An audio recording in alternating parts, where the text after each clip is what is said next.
Good evening all, and welcome. Tonight we have a very special video, a compilation of 50 true camping horror stories for your listening pleasure. So sit back, relax, get your tent ready, and let the darkness take control.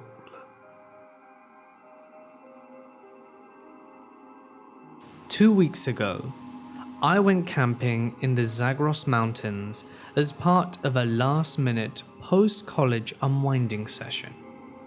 I was getting ready to start working at a local law firm, but I wanted to see a little more of the world before too much time passed. On an impulse, I bought myself a ticket, and 3 days later, I was flying out of the Boston International Airport. 29 hours later, I was standing at one of the trailheads, which started in the southwestern corner of the Iranian Plateau and ran for 14 miles until it merged with another trail. While I don't have any idea about the local geography, I did have some pretty good navigational items on me, and the path was so straightforward that I wasn't worried about getting lost. My plan was to take 2 days to hike this trail, and then I'd head into one of the big cities and see some of the nightlife. I'd maybe find myself a girl or two to show me around, and then I'd head back home for the end of the week. It was a foolproof plan, and I couldn't wait for my first night in the woods. Everything went perfectly that day. I covered the first 7 miles, and then I set up camp in a small grove of oak trees. I hadn't seen another person out there, and the trail looked less used than I'd expected, but I loved how much wildlife I had seen. I made a fire and heated up one of my dad's MRE dinners, and to my surprise, the military packaged beef stew didn't taste bad at all. Before heading to bed, I made sure that everything was stored away carefully, so that animals wouldn't try to get into anything, and I fell asleep within minutes of crawling into my tent. Sometime later I woke up, and it took me a moment to remember where I was. I lay still trying to figure out what had pulled me out of my slumber, and after a few minutes, I didn't hear anything, so I wrote it off as a dream and fell back into a light sleep. The next time I woke, I could see the moon shining through the tent window, and I could hear soft, lovely music. My first thought was that it sounded like the kind of flute you hear in Celtic songs, but the longer I listened, the more it sounded ethereal and out of sync. It was as though multiple instruments were playing, and the rest of the nocturnal forest sounds had ceased. I untangled myself from my sleeping bag, and I carefully unzipped my tent so that it didn't make any abrupt noise. I didn't think I was in any particular danger, but I wanted to be cautious, since it was admittedly weird to hear random music in the middle of nowhere at roughly 3 a.m. I left my eyes to adjust to the moonlight. With it being a full moon, I could see my campsite well enough. Everything was in place, and I didn't see anyone around. The music sounded like it was coming from off to one of the sides of the clearing, and it didn't sound particularly close. I propped my head back into my tent, long enough to grab my boots and a flashlight. Then I closed the tent behind me and began to follow the music. I was intensely curious, and I figured that if I maintained a good distance from the sound, no one would ever know I was there. I crept along the edge of the clearing, trying to keep to the shadows while making my footfalls light. I followed the haunting music into the darkness, my senses on overdrive as I tried to track it. I wasn't the best woodsman, but I liked to think that I could handle this. After about 10 minutes, I came to a halt, my chest squeezing in a moment of blinding panic. Whomever was playing the music was probably perfectly friendly, but in the off chance that they realized I was defenseless, surely I could always punch them, but that wasn't going to do me much good if they had a weapon, or they could take a hit. I began checking the ground near me, and I soon found a sturdy, thick branch that seemed like it could do some damage if necessary. I tucked it under my arms, cradling it to me as I advanced. It took me another 5 minutes, but I soon found the source of the music. As I got closer, I shut my flashlight off, and I waited to see who was there.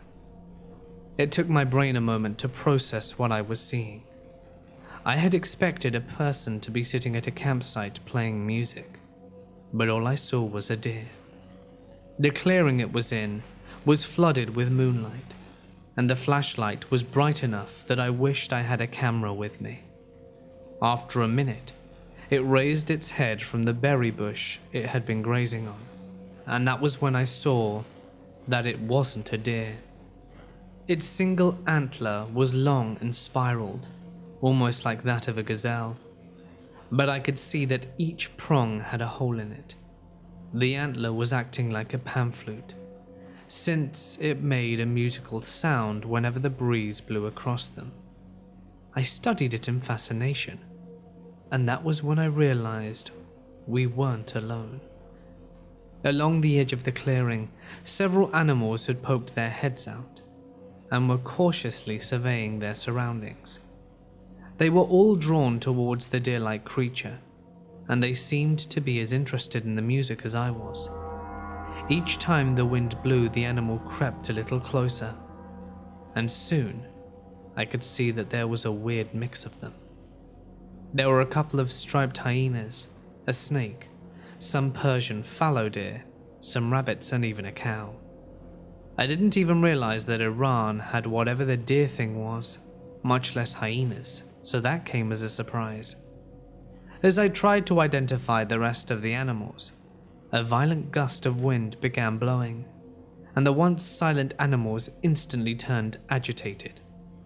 Over the enraged sounds of hisses, growls, bellows, and thumps, I could hear the music soar, but now it had a heavier, more aggressive quality to it. The animals began turning on each other, and soon it was a war. Biting, clawing, kicking, and stomping began to kill them off, until only 2 animals remained. The cow and one of the hyenas stood panting as they faced off against each other. They were covered in bloody gashes, and the cow looked like it was missing an eye. As the violent song died down, the cow shook its head, as if it were trying to get a fly out of its ear, and the hyena let out a scared, confused whimper. Throughout the carnage, the horned thing had stood in the same spot, and I don't think it had moved a muscle. It finally stepped away from the bush, carefully stepping over the carcasses and gore until it stood in front of the remaining animals. They held their grounds, and the hyena began growling. The deer-like creature shook its head, and a piercing whistle-like sound came from its horn. It startled the animals, who both skittered away. I had no idea what I had just witnessed. It had happened so brutally and quickly that it had been hard to keep track of any one animal, and I had to force myself to keep breathing steadily so that I wouldn't vomit. I had never seen bloodshed like that, and I couldn't stop my hands from shaking. As I began to back away, the creature daintily made its way into the center of the clearing, and to my disgust, it began feeding on the slain animals. I could hear bones snapping wetly, and that was when my stomach betrayed me. I vomited, and when I finally stopped heaving, it was gone. I could smell the blood and viscera in the air, which sent my stomach into another wave of nauseated cramps. I made my way back to my tent, practically crawling at some points, and that night, I barely slept. What little sleep I did was filled with nightmares, and without hesitation, I cut my trip short. When I had internet service again, I spent some time trying to find what the creature was, and it seems like it was a shadvar. The easiest way to explain it was by calling it a carnivorous unicorn, and they were thought to have gone extinct hundreds of years ago. The type of animals they like eating respond to the sounds of their horn, and that's when it's too late for the prey to escape. It's a fascinating creature, but I hope to never see one again.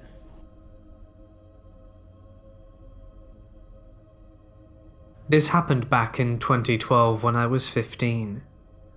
There is a youth centre in my city that used to do annual camping trips to Sweden.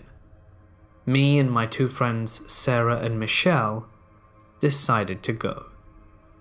The campground was set with an office and a kiosk at the entrance, and all of the caravans and tents behind it. In front of the office was a giant parking lot that you would have to cross to get to the showers and bathrooms. The office was located in one corner, and the bathrooms in the opposite corner furthest away.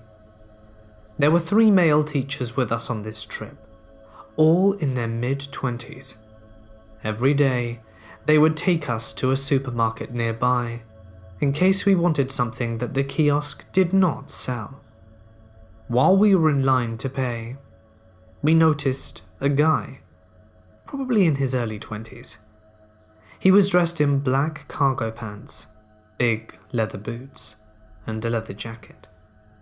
Despite it being over 30 degrees, but the most noticeable thing about him was his hair, or lack thereof. He had no hair, no eyebrows, and no eyelashes. He looked like he had gone through chemotherapy. We kind of felt sorry for him because he was so young, and we talked about him on our way back. When we got back, we hung out a bit, just chilling in the lake, before we went to the kiosk to buy something to drink. When we saw the guy again, we thought it was a coincidence, even though there weren't that many people on the campsite. He could very well be living there. Later that afternoon, Sarah had to use the bathroom, and because it was so far away and slightly deserted, me and Michelle went with her. There was a bench and a table just outside the cabin that held the bathrooms, and guess who was sitting there? The same guy from earlier. He was sitting there with 3 friends, 2 girls and a guy. And when we got close enough, he stood up and looked like he wanted to say something. Sarah and Michelle, who have always been a bit paranoid, sped up and went into the bathroom. But I hung back a bit and asked if he wanted anything. He looked after my friends and started shaking his head and sat back down. I kind of stood there for a few seconds because he looked so sad before joining my friends. Me and Michelle sat in the changing room adjacent to the bathroom, and after a couple of minutes, one of the girls from outside came in and started speaking to us in Swedish. Even though the Scandinavian languages are quite similar to each other, it can still be challenging to understand. So we spent a few minutes explaining that we weren't Swedish before she started speaking broken English. She told us that her friend, the bald guy, was very shy, and if we wanted to go and speak with him for a few minutes. Now, we were 3 girls in a foreign country, and he was at least a couple of years older than us. We didn't want to speak with him, and we told her this. She was talking to us for more than 20 minutes. At the start, she wanted us to just have a chat with him. Then she wanted one of us to go into his tent with him. Then she asked us to sleep with him. At this point, she was very frantic and just kept switching from Swedish to English, so it was kind of hard to understand. But she said in Swedish, "You just need to sleep with him. If you don't do it, he'll do it to me." At this point, Sarah was finally done in the bathroom and came out to see what was happening. The girl looked like she was about to cry and left the room. Sarah wanted to see who it was, so we all looked out the little window, and I'm glad that we did. We saw the girl say something to the guy. He looked over to the bathroom door and slammed his fists onto the table, got up, and walked over to the door. We didn't know what to do, because he was blocking the only exit, so we all went into the little bathroom and locked the door. We heard the guy knocking on the door to the changing room, and we all held our breaths. After a while he knocked again, but we still kept quiet, not even moving. After a while, we heard the door open, but he was clearly trying to be quiet about it. He slowly walked towards the bathroom door, and all we could hear was the heavy sound of his boots on the floor. He sat down just outside the door, and just sat there for 45 minutes. We could hear his heavy breathing on the other side of the door for those 45 minutes. We didn't care about how much noise we made. We already knew we were there. We tried to find the number for the Swedish police, but we didn't have any service on our phones, because we were in a different country, and we didn't have our teacher's number, so we couldn't call them. We just sat there panicking for the most part. Suddenly he got up, kicked the door and walked outside again. We were dead quiet, and didn't move for another 10 minutes, scared that he was trying to lure us out. All of a sudden, the door opened again, and we could hear someone fumbling with something, either keys or some tools. We were afraid that he had found something to open the door with, but then we remembered that there was this little box that you could put money into to get the showers started.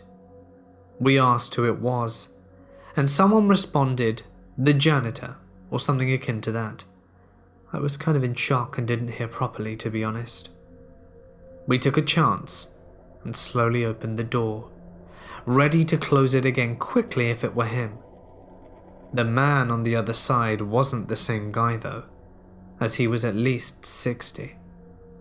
We asked him if he saw the other guy, and he told us he'd told him to leave, as he had seen him leave the girls' changing room. We thanked the man and started walking towards the office. We were met there by the owner, and she quickly got our teachers there. We were all very shocked, so it was hard to get the words out of us, but in the end, we managed to tell our teachers what had happened. All the teachers were outraged, and 2 of them immediately left to see if they could find the guy.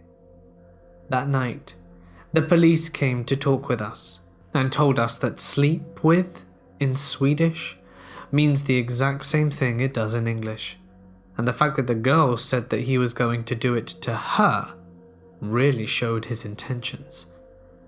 The police never found the guy, but we discovered that the 2 teachers that went to look for him did find him. We overheard a conversation between the teachers, and apparently they threatened him so bad he almost cried. I understand why. The teachers were both quite tall and strong.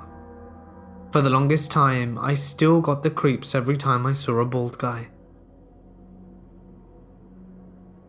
My husband and I went camping for the first time ever in Arizona, as part of our long trip out west.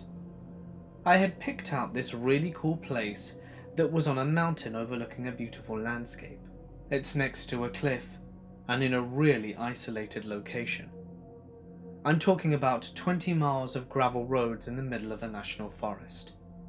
So we get there and set up our tents and hike a little bit and take pictures of the surrounding area. We see a few cars parked around 2 tents and decide to stop and talk to the other campers nearby, because we had heard that there was going to be a bad storm that night. These were 4 guys who were from Arizona, and they told us not to worry and that the storm didn't get that terrible around this area. That was all the persuasion that we needed to stay. Later on, while walking a bit further down the campsite, we see a woman with her dog and another older lady. We smile and wave and continue to hike down a bit further into the forest. Let me elaborate that because of the storm, we are one among maybe a total of 7 campers that decided to stay and withstand the night. We watch the sunset when we get back to our site and make sure our car was only a few yards away and go into our tent when it gets too dark to see. There are no stars tonight due to the storm clouds, and it hasn't begun to rain yet, so we decide to try and sleep right away so that we could possibly sleep through the storm when it does hit. It is an insanely windy night, so it is hard to sleep, but eventually we get a bit of shut-eye. I wake up at 10:30 p.m. to the sound of some crazy thunder rolling through the mountains and rain hitting down on our tent. I'm a little freaked out because they get a lot of flash floods out here, and I didn't want to fall off the side of the cliff, but I tell myself to try and sleep, and eventually I doze off again. It's 12 a.m. and I wake up once more. This time because I hear something heavy hitting the side of our tent. Like full-on sound, like someone could have been punching our tent and sliding something down the side of it. I opened my eyes and couldn't see anything. It was completely dark, no light whatsoever. The sound continued every couple of minutes, and it was at this point that I was soiling myself. Suddenly, I hear footsteps right next to my side of the tent. They are slow, but steady. I feel my entire body freeze up. I seriously start thinking about how this is it, and I'm about to die. My heart is beating so fast that I am certain whatever is out there can hear it. Then, whatever it is, lets out a deep sigh right on the opposite side of the tent. I'm thinking it's a bear, and realizing that I might actually have to face this thing. In a desperate call for my husband's mind-reading powers, I squeeze his hand really repetitively and he wakes up. But instead of reading my mind, he blurts out, "What's wrong? Why are you squeezing my hand?" Right as he says this, the footsteps stop. I don't hear the footsteps again. So after a while, I break out of my frozen state and tell him what I'd heard. We decide it may have been an animal passing by, but whatever is hitting our tent continues every so often, and I'm starting to go a little insane from this night, wondering what's going on. We convince ourselves that it's just pines falling from trees above us and try to sleep again. We just need to make it through one night, and then we can laugh about it in the morning. A couple of minutes go by, and suddenly the tent caves in on my husband's side, right on his head. He whispers that it feels like something is pushing the tent, and I feel my heart instantly sink. I'm freaking out, thinking it's a bear that just sat on his head, but he decides to push back, and we hear the familiar noise of something sliding off our tent that we've been hearing for the past few hours. And then we realize that it's been snowing outside, and the noise we were hearing was heavy ice falling from the trees onto our tent. Our tent is covered in thick ice, and my husband pushes the tent from the inside until all of the ice slides off. Still determined to make it through the night, and a little relieved that it was just ice and not a bear, we try to sleep and make it to sunrise. We keep on a small light that my husband had luckily brought with him just to calm us down a little. Things are starting to seem normal again. We both close our eyes. It's 3 a.m. at this point, not even 30 minutes after we had settled down. My literal worst nightmare happens. Out of the pitch black night, we hear a woman screaming. We distinctly hear her say, "What the hell? Oh my God!" followed by some other non-tangible words that sound a lot like help. The way that she screamed didn't sound like anger. It sounded like terror and a sense of pure panic. My husband and I are both frozen, looking for each other.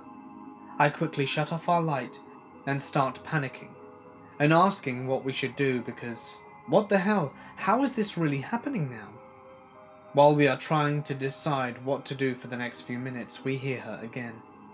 But this time she is screaming, "No, no, no, no, no," as we hear a car speed off into the night. I'm in tears at this point. We have no idea what's happening. It's dead silent now, save for the icy rain hitting our tent. It definitely sounded like she wasn't in the car, but more like she was desperately yelling or begging not to be hurt. And this was the breaking point. Because I could take the bad weather. I could take the possible bear outside my tent. I could even take ice falling on our heads in one of the warmest states of America. But this thing, I cannot and will not be ever able to handle. A screaming person in the middle of the pitch black woods at 3 a.m? We decide to get out of there, and even contemplate leaving our tent and booking it to the car. But instead we try to stay level-headed, grab our valuables and put them in the car first. We frantically gather our things and stay close as we shuffle into the car. I close the doors and keep the lights off for a while, scared to attract unwelcome visitors. And while my husband goes back to grab the tent, I dial for 911. I tell them what I'd heard, where we were, and they say that they're sending someone to the campsite to make sure everything's alright. Only thing is, we are literally in the middle of nowhere, and it will definitely take them more than an hour to arrive. Not to mention the storm left those gravel roads in some pretty terrible conditions. So my husband and I decide to start driving, and it's about 3:30 a.m. As we drive out of the campsite, my husband notices one last eerie detail that stuck with me. The 4 guys that we had talked to earlier had left. All 3 of their cars had gone, while their tents remained. Whatever scared them off, they sure left in a hurry. It was only after we started driving that the thought occurred to me. Whatever was walking next to my tent may not have been an animal. It could very well have been someone lurking around in the dark, who decided to go after the girl we had seen previously on our hike. I'm not quite sure what went down on that lone mountain that night, and I hope that everyone got out there okay. I called the police department back to follow up, and was told that the cops searched the area for a few hours, talked with a few people who were still there, but didn't find anything. I am from Finland, and that's also where the things I'm about to describe to you happened. This was some years ago, pre-smartphone/GPS era. It was at the end of summer, and myself and 2 friends were on a camping trip up in the north in Lapland. The mosquito season was over, and the weather was cooling down in anticipation of the coming fall. The 3 of us had packed food and gear for a 10-day trek. The car we arrived in had been left at the parking lot of a visitor center, and this happened within the premises of the Urko-Kekkonen National Park, a 985 square mile stretch of wilderness near the Russian border. The terrain there varies greatly from treeless and semi-mountainous to dense forest of spruce and pine and dwarf birch. There are lots of swamps. Seeing reindeer is not uncommon, and some nights you might hear wolves in the distance. You can run into a bear or wolverine in this place, but of course normally they avoid people. We mostly camped in a tent, but some nights we used shelters and simple huts provided for travelers free of charge. The trip had lasted 5 days, and we were at the furthest of any kind of civilization we were going to be on during that particular outing. Truly in the middle of nowhere. There really is nothing there. There are no villages, towns, or industries. The place is a national park after all. Seeing other hikers happened from time to time. You'd see some people in the distance, maybe, Very rarely you may even come face to face with them. So in the middle of our trip, we were camping in a small clearing. Woodland extended around us for a considerable distance in all directions. It was already dark. We had eaten our evening meal, and all three of us were jammed into our only tent. It was a bit cramped, but we fit. We took turns carrying it during the hikes. We were just exchanging some jokes and crude humor in the dark, like guys in their 20s do. Right before we were about to go to sleep in our sleeping bags. When we quieted down, we began to hear it, talking, and the sound of machinery. Given our location, this was profoundly weird. We camped in a tent because there were no huts nearby. Maybe there was another camp somewhere near us. We couldn't quite make out what was being said, but it was a human voice, no doubt about it. But nothing could really explain the sound of machinery. It sounded like an excavator or a tank, something big, powerful, and really not too far away. Combined with the sound of talking, we thought construction yard? But at the time of night, it's an unpopulated protective nature reserve. We get out of the tent. It was cold and pitch black. The campfire had some coals in it still glowing, and we took out our flashlights. My two buddies have always been a lot braver than I. The sound was coming from the north, maybe a half a kilometer away. We thought the construction might be going on behind a small hill some distance away. We couldn't see any lights or anything. We still could not make out what was being said. The speaking-like voice was monotonous, and it was impossible to even say which language was being used. It still sounded a lot like a person speaking, though. You may be aware of the sort of spooky phenomenon of hearing a human voice in static. Maybe you've used a blow dryer and been sure someone is talking. Turn it off, and it was just something the brain tried to interpret from the steady hum. Maybe it was sort of like that. It's hard to explain. The machinery-like sound continued. Not loud, but you could sort of make out the powerful engine, at times accelerating and adding power, and at times idle. My two friends resolved to go and find out what was going on. We put our warm clothes back on, donned boots, and I sat next to the dying fire, adding some more wood to it. I would stay at camp, while my buddies left to check out this mysterious construction yard in the middle of nowhere in the Lapland woods. So there I sat. The guys took their maps out, took a compass heading, and left, and I could hear them make their way through the forest. See the light from the flashlights, and they were gone. The weird sounds continued, unaltered. They were gone 15 minutes, then maybe 30, then the better part of an hour. It was odd. Judging by the volume of the sound, they should have reached it, checked it out, and been back already. I added more firewood, and tried to make out what the person talking was saying, but it was too tiny and obscure. The guys had been away for 2 hours at this point. I figured that they had stayed for coffee with the construction guys or something. Then the sound stopped. Just like that, it just ended. All at the same time. The engine sound and the voice both just quit. It was very silent. I waited for another 30 minutes, very worried now that something had happened, and maybe my friends were lost. Should I go and try and find them?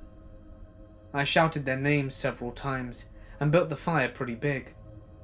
I was scared witless when suddenly I saw the flashlights of my friends. Apparently they were returning in a hurry. The guys got back to the camp out of breath. They told me the following. They had followed the sound beyond the small ridge in the distance. There was nothing there, and it seemed like they were not getting any closer to the source. They had to stop every now and then, be quiet, and listen to see if they were able to walk towards it. They walked and stopped like this for some time, then realized they were not going to get any closer. The sounds did not change in volume at all. They decided to just go on a bit further several times, when suddenly the sound just stopped, like someone had pressed a button on a recording. They realized they had been gone for a long time. They were in the middle of the dark woods, alone. They reversed the heading and started back at a brisk pace. Eventually they saw my massive fire from the top of the hill and found their way back. The weird thing is, we seem to think the sound stopped at different times. They'd been gone 2.5 hours in total. They said the sound stopped at around the 1 hour 15 mark after they left. They then started to head back immediately. Return trip taking a bit longer, even though they kept a good pace. They apparently wandered around for a bit. For me, the sound stopped at the 2-hour mark, just 30 minutes before they returned. We did not sleep that night. Nothing more happened on the trip, and we never found out what the weird construction yard-like sounds were about. When we returned to the park visitor center some 5 days later, we asked around, but no one knew of any ongoing construction taking place in the whole national park area. It has been bugging me ever since. It was the summer after 7th grade. My mother had signed me up for church camp, which would result in both wonderful and terrifying events. I was the definition of a teenager at this point. My hormones were all over, just like my acne, and I wanted nothing more than a boyfriend. As the church bus loaded up, I noticed someone who I had never seen around before. He was tall and slender, with nice hair. His name's Chris. I might add that upon that first glance, I was well aware that he was out of my league. After arriving at the camp's destination, the whole, maybe 8 of us, were already well acquainted. We would go on to be somewhat of a group the entire time. There were many other churches at the camp, and not all of them were like ours. Many of the girls were mean, and there was definitely a group of jocks. The sermon for the week was centered around heroes, and how you could be someone's hero. It encouraged us to reach out and become friends with people who didn't have any.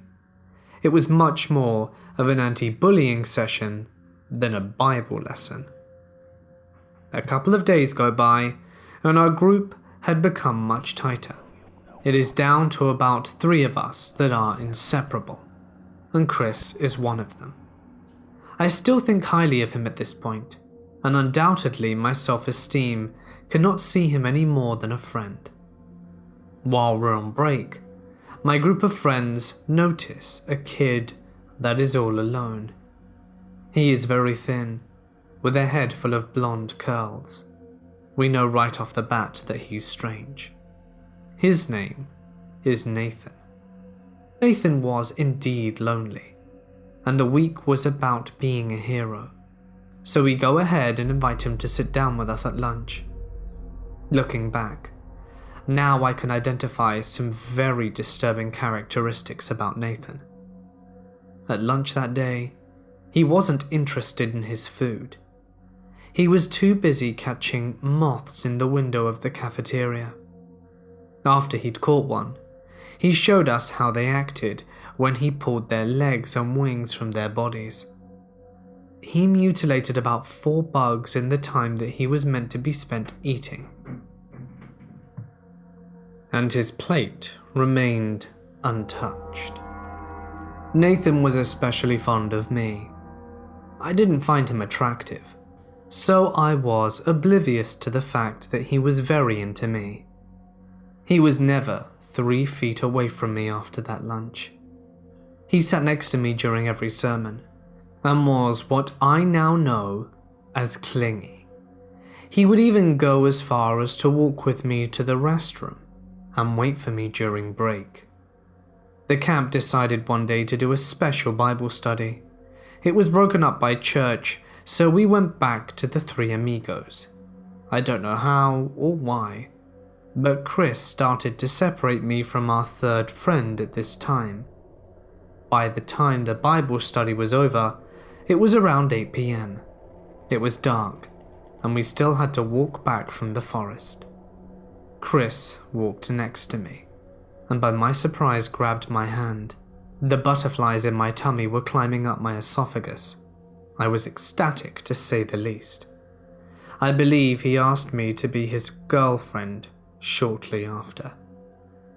There was one more boy at church camp, and his name was Joe.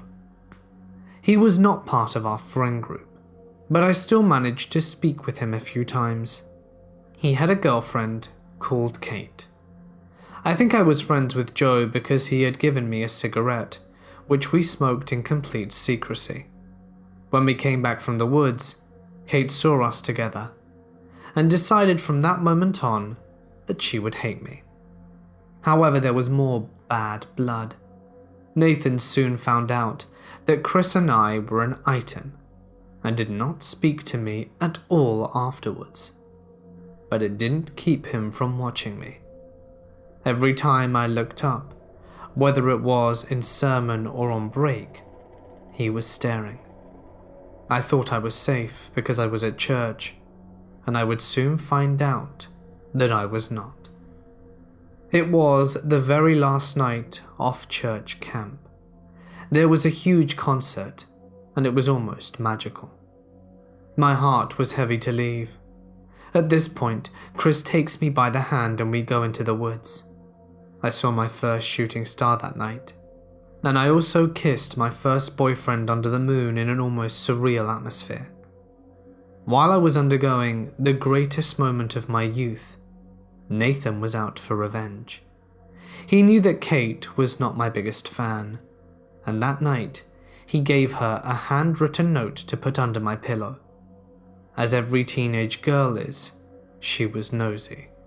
She read what was a death threat, as well as a promise of sexual assault, and chose not to follow through with his intentions.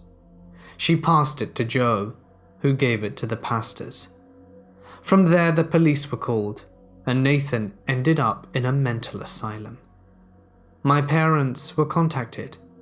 My father, who was a construction worker his entire life, told me that it was the most gruesome thing he'd ever read or heard, and my mother was in tears. I ended up going to court and got a restraining order against Nathan. Fast forward a year, and I was now no longer dating Chris. I'm pretty rambunctious, to say the least, and having nightmares regularly about Nathan and his letter to me. My parents and the police refused to tell me what was said, so I went to someone else who had read it, Joe.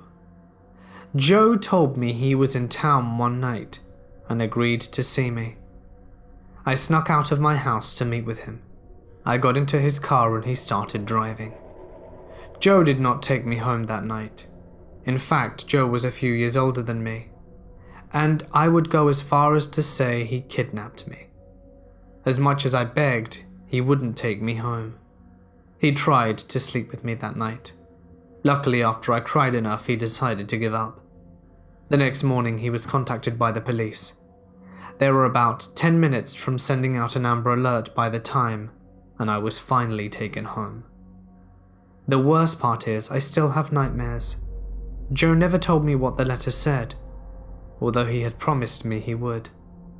He only told me that one line that was fresh in his memory: "I will punch out all your teeth and shove my thing down your throat until you can't breathe." Church camp ruined me. Nathan and Joe, let's not meet.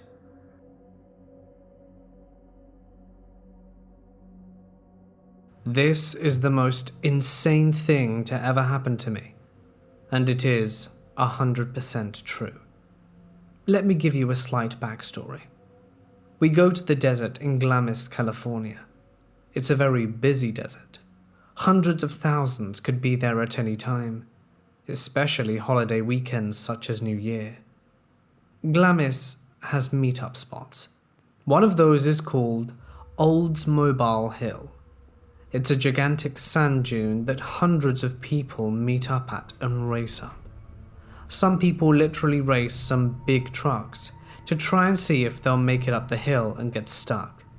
People on quads, buggies, dirt bikes, and everything in between go up this hill and mess around on it. Well, as you can imagine, it got a little crazy. Alcohol and horsepower don't mix, so there were a lot of accidents. And the BLM decided more cops and shutting down Oldsmobile around 9 p.m. before things got nuts for safety reasons. Side note, my dad once stumbled upon a wreck where the people were decapitated by another buggy. Like I said, it can be very dangerous. But the interesting part was that all the cops had SUVs at the time, so all you needed to do to outrun the cops was to go through the dunes. Their vehicles couldn't follow. So here we are, Oldsmobile shuts down at night, cops in SUVs monitoring the area, more trying to keep it safe. Now to the actual story. I was 9 years old. It was New Year's weekend out in Glamis. There are large areas to camp, and everyone just kind of crams around each other in circles. So we're at camp. It's night. Night riding can be even more dangerous, and usually when you have young kids, you don't go out after dark. All the adults are drinking, and we had a large camp with maybe 25 people and 5 motorhomes. That weekend, someone brought a famous NASCAR/Baja racer. It was pretty cool. He brought his NASCAR lookout tower gigantic semi-truck 5th wheel trailer. Anyway, the adults were all drunk at this point. My stepmom and dad got into some huge blowout fight. Who knows what about? They always fought. But all of a sudden, my dad starts taking the tarp off our buggy like he's gonna leave. I know he's drunk, everyone knows he's drunk, and we try and tell him to stop, but he doesn't. Let me explain about the buggy we had. It has 1,110 horsepower, so this is not some play toy. My dad jumps into the buggy despite our attempts to stop him and takes off. It's night, so my stepmom and I are a bit worried. Everyone was in the middle of camp by a fire, and all witnessed him take off, all mad the way he did. Hours go by, hours. My stepbrother had gone to bed as well as all the other kids in camp had, except for me. I'm still sitting by the fire with most of the adults. I think they all wanted to know if he'd come back safely, and we're waiting. So like I said, it'd been a long time, maybe 3 hours, and it was quite late, maybe midnight. I'm freaking out, but quiet, as is my stepmom. Some of the people were whispering about it. When out of nowhere my dad comes flying into camp, I mean at least going 60, and slams on his brakes being all dramatic. He jumps out of the buggy and starts yelling at my stepmom to come help him put the tarp back over the buggy quickly. He's doing all of this in front of everyone, and they're all staring. We start asking him where he'd been, and he just shushes us and says basically nothing about anything. Now that the buggy is hidden under the tarp, he goes and puts on a hoodie, puts the hoodie up, and sits at the fire away from any openings in the circle of the camp. Weird, everyone was whispering. Even I can see something is very wrong. He's acting super shifty and freaked out, and wouldn't tell anyone what happened. Do you see where I'm going with this? He left drunk in a monster of a vehicle at night. Did he hit someone? Did he hit something and dip? What could he have done? Some of the people there were assholes, and I overheard them talking about that, and then I knew how truly serious the situation might be. So, now he's been back at camp for about 20 minutes. People are starting to go to bed, and all of a sudden, the piercing sounds come from everywhere. and nowhere. Blue and red flashing lights come flying into every single angle of our camp, sirens blaring, as 10 cop cars literally pull right up to the campfire. Meanwhile, I had gone into our motorhome to get some sleep, but obviously ran outside in an instant when I saw all of this happening. The cops had megaphones and were calling my dad's name, saying he needed to stand up, put his hands on his head, and walk backwards slowly. All the spotlights beaming on him. I had tried to run to him, but some guy in our camp grabbed the back of my jacket just in time and pulled me back. I started screaming for my dad. My stepmom launches herself in front of my dad's outstretched arms, screaming and asking what he did. The cops were ignoring her and just commanding my dad to walk backwards slowly to their SUVs. As if all of this wasn't enough, a helicopter starts circling our camp with a spotlight directly on the cops and my dad, circling over and over. My dad gets to the cops and gets handcuffed. I'm screaming. My stepmom is screaming, about to get herself arrested because she's drunk and going nuts. My dad's about to get into the cop car when all of a sudden the cop says something over the radio, and the helicopter microphone comes on, and the pilot says, "Thanks for the ride, John," and takes off. The cops start cracking up. My dad's on the ground laughing, and everyone is freaking stunned silent. Like, what? We have absolutely no idea what's going on. The cops all shake hands with my dad. We're all just standing there so confused, and the cops leave. I shit you not. It was a prank. One of the most terrifying things to ever happen to me was a damn prank. We come to find out my dad had just drove around for a while to cool off, sobered up, and decided to go to Oldsmobile Hill after hours so that he could have it all to himself. He comes over the hill, and there are cops everywhere, and a little flight helicopter. They stop him, and he thought for sure he was in trouble, but they ask him for a ride. They were the cops and helicopter for Life Flight, and were just basically waiting around for some sort of emergency. My dad took all 10 cops and the pilot up Oldsmobile Hill over and over, racing up and launching over the top, scaring the hell out of all of them. When they are all done, one of the cops jokingly asks what they could do to repay him for the fun, and my crazy dad somehow got them to pull a full-scale invasion on our camp. I guess they had nothing better to do, so they did. It scared the absolute hell out of me and everyone there. It was the damn most terrifying thing that's ever happened to me. Then I was completely scarred by that event for a couple of years, waking up in the middle of the night and screaming for my dad in my dreams. Yeah. Thanks, Dad. Back in 2011, I was within a circle of friends that made it a tradition to go camping at a certain spot every May long weekend. The spot we chose was in a beautiful area, right on the edge of a large lake, and was located on government land. The lake itself had a dam on it, so during May long, the water levels were always low, if not completely empty, making it possible to walk across it. People were allowed to camp there, as long as they weren't causing trouble or making a mess, and it was generally a good time for everyone. The spots themselves were spaced far enough apart that you had your own privacy. Not far enough that you couldn't meet other people.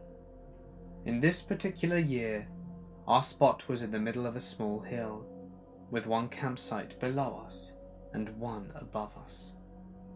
The first night of our trip happened without incident.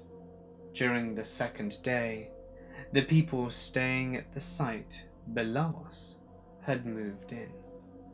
We didn't think much of it, and continued drinking throughout the day and into the night. At about around midnight, the people at the campsite below us were really out of control. They were yelling and screaming, and their music had gotten even louder. So our friend Ben went down to ask them to turn it down. He was promptly punched in the face, and came back to inform us that he was 90% sure they were on drugs. After that, the vibe wasn't as relaxed, as we were all somewhat on edge. I was feeling really tired, so just decided to go to bed. Some of my friends were still awake, including Ben, and one couple, Lily and Derek, were at a different campsite, visiting friends that we'd met that day.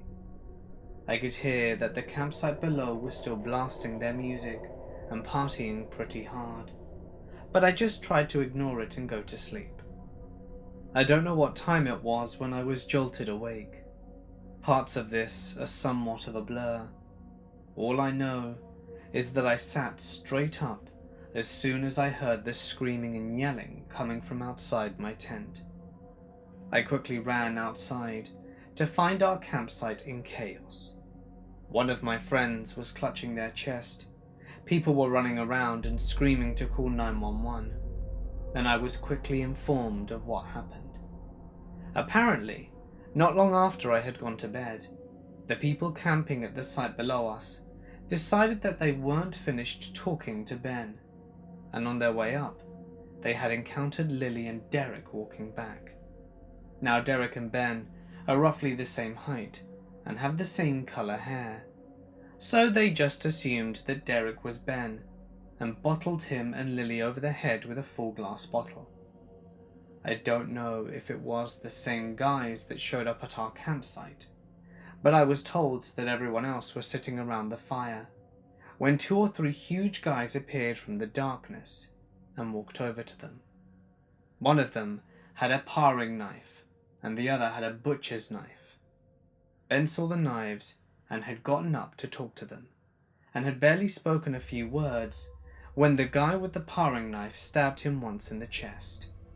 At the same time, the people from the campsite above had seen the guys coming down to help.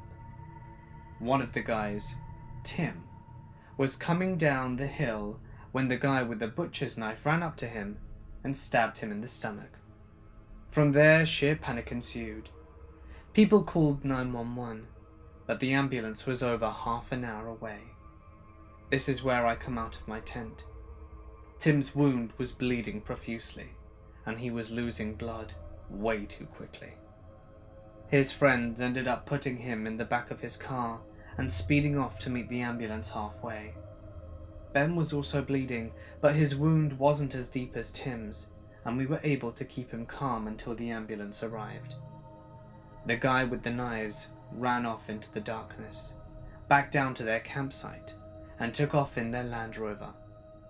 My boyfriend at the time and I had gotten into his car and driven to the entrance to try and flag down the policemen on their way to the scene. Once they arrived, we were informed to stay in the car, as they had released a canine search unit to hunt down the people who stabbed our friends. By the end of the night, they had arrested the men.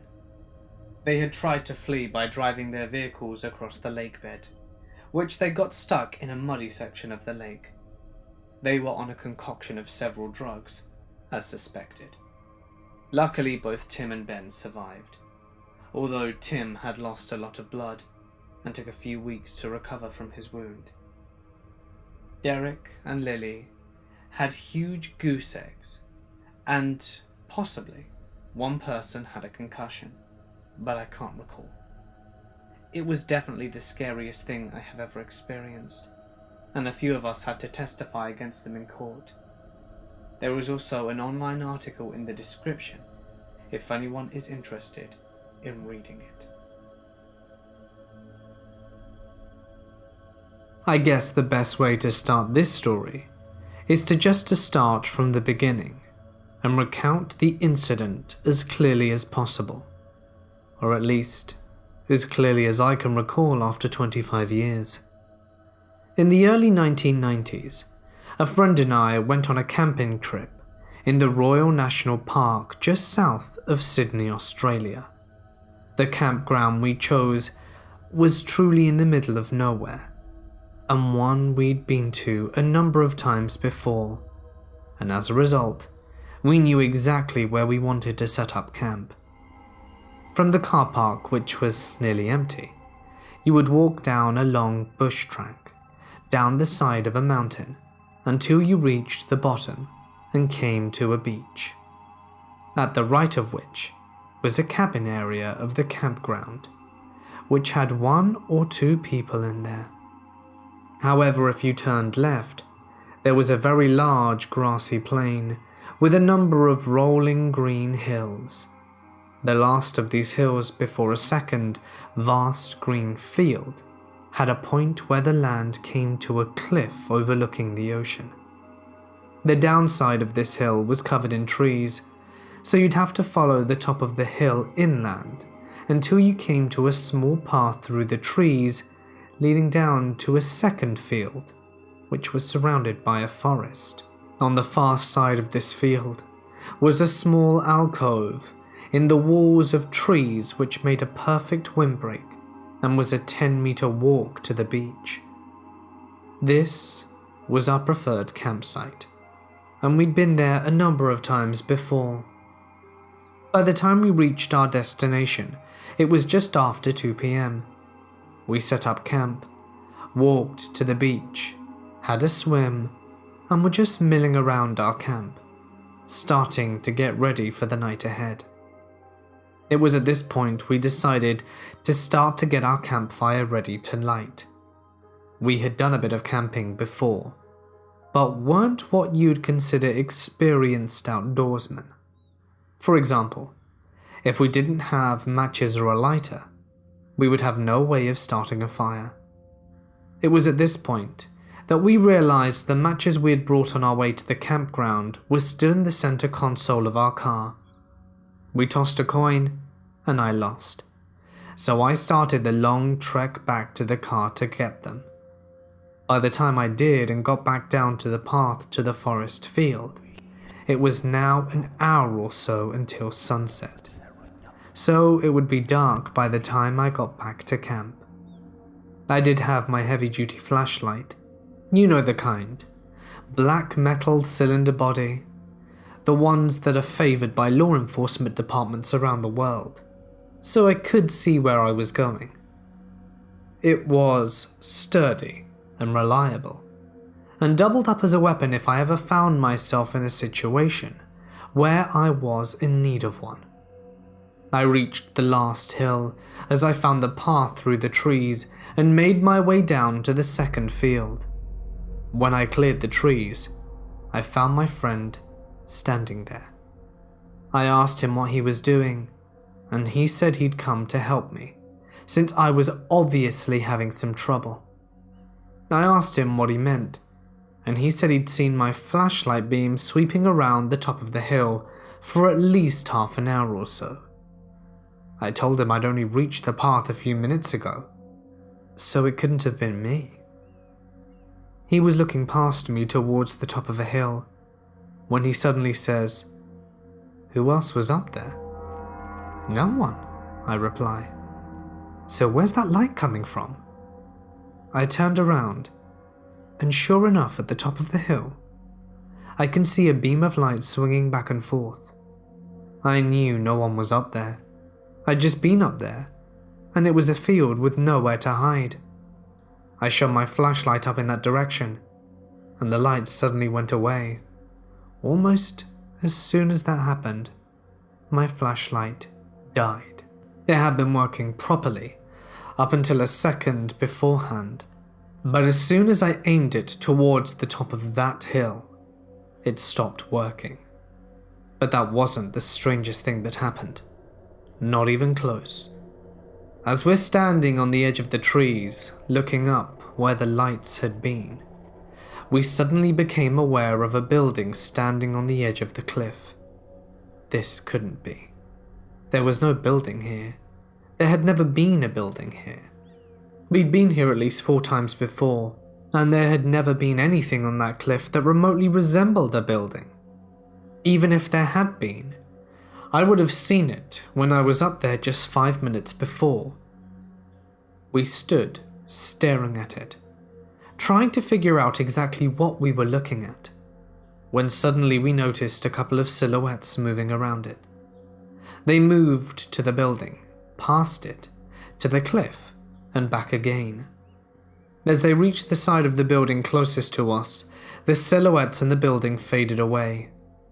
They just vanished. Gone. We looked at each other, trying to figure out what we had just seen, when my flashlight came back on. This did nothing to help our nerves. We quickly turned around and hurried back across the field to our campsite. Once we had our campfire lit and had eaten, we sat around the fire and talked about what we had seen. Neither of us had any way of explaining what had happened. Hallucination? How could we have a shared hallucination? What would we tell people that would make us not sound crazy? We couldn't think of a way to relay our story, so we decided there and then to never tell anyone what we knew. We didn't need to. We could live quite happily, only talking about it amongst ourselves. The next day we packed up our camp and headed back to the car. As we passed that spot where the building would have been, we stopped to investigate, and there were no physical signs of anything ever having been there. The grass was long and undisturbed. You could see where I had walked through it the night before, and we carried on. Got back into the car and drove the hour back home in almost complete silence. We occasionally discussed this incident a few times, but as time went by, we both tried to forget it. It wasn't until my friend's death that I started thinking about it again. I thought that maybe the anonymity of the internet would help me feel comfortable sharing this story. I still have never been back to that campsite. Just telling this story puts me on edge. But that's just stupid. Things like this can't exist. Can they? This happened a few years ago, when I was 13. I was somewhat popular in school at the time, and I had around 4 very close friends: Rose, Lynn, Noah, and Zach. We went on many adventures around that time: camping, road trips, the beach. Noah's family were pretty wealthy, and all of our families were pretty lenient with rules. One day, the summer before 8th grade, we went on a camping trip with Lynn's older sister Margot and Zach's older brother Todd. So there were 7 of us. Lynn, Zach and I were 13. Noah and Rose were 14, and Margot and Todd were both 17. We decided to go camping in a nearby forest, around 20 miles from Noah's house. It was pretty much in the middle of nowhere. Noah's house and his neighborhood were the closest homes, and there were no signals for phones or any electronics. We got to the spot easily and without problems, and we make camp. The girls in one tent, the boys in another. Maybe it was a bad idea to have 17s aged 13 to 17 with no phone in the woods, but our parents were lenient, like I said, and confident that we would be fine, since the woods were not known for anything bad or dangerous. So we set up the tents, go swimming in the nearby lake, and come back and make dinner over a fire, which was about 20 feet away from the tents, which were 4 feet away from each other. We have s'mores and do all the stupid camping things before Lynn and Margot announce they're going to sleep. That left Todd, Rose, Zach, Noah, and myself, as we joked around and told scary stories and just overall had a good time. Then Margot walks up annoyed and tells us that whoever is messing with her side of the tent to stop it. Keep in mind, no one had left the group, and tents were far enough away to not bother anyone in the tents. She explains that someone keeps touching the side of the tent, running something along it, and we dismiss her. Todd states that it was probably a tree branch, and Rose and I decide to go to sleep as well. So we head back to the tent. Lynn is asleep, and we settle in. I am closest to the opening. Margot next to Lynn, who is at the opposite side of the tent, and Rose is in between Margot and I. I managed to fall asleep easily, within 5 minutes, until I woke up suddenly for what seemed like no reason. I checked my phone. I still brought it, and a portable charger just to take pictures, and it was literally the middle of the night, 2:15 a.m. I looked around, my eyes getting used to the darkness, trying to figure out why I woke up. A tapping sound on the tent was what I first noticed, and a soft giggling. It sounded somewhat deep, like a male voice, but I couldn't be sure. After what felt like an hour, but was probably no more than a minute or two, the tapping and giggling stopped. I was convinced it was my imagination, or maybe one of the boys were trying to prank us, or even a tree branch like Todd suggested earlier.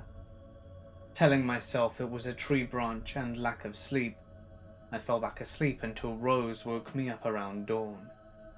Everyone was awake, and we decided to hike a little. We thought it best to go in 2 groups, because we planned on spending the night again, and we didn't want anyone messing with our stuff. Even though these woods weren't popular with camping, we didn't want to risk it. Margot, Lynn, and Rose and I left to go hiking for a few hours, while the boys opted to stay behind to fish, swim, and cook food. We hiked for about 2 hours, and we came back to the boys, not the campsite. Annoyed, Margot went down to the lake with Lynn to find them. Rose and I made our way back to the tents, and I'll be honest, I screamed and almost wet my pants. The tents were slashed. I inspected it closer after regaining some composure. I was usually the more collected one of the 2 of us. It seemed to be made with a small knife, as the cuts were small. Our tents were made of material that was pretty hard to cut into, and it seemed like the person had a pocket knife, I suppose. The boys, Margot and Lynn, came running to our screams, and were obviously startled. We decided to pack up and head home early, because for one, the tents were ripped too much to use again comfortably, and 2, Rose, Lynn, and myself were very creeped out. Even more so when Todd announced that his tires were slashed. We were freaking out. Obviously there was no cell service. Todd's tires were slashed, and there was no way any of us wanted to stay any longer. Luckily, Todd reported that Margot's tires looked fine, and Margot stated that she would take Noah and Lynn, drop them off, and call 911 and their parents, and come back for us.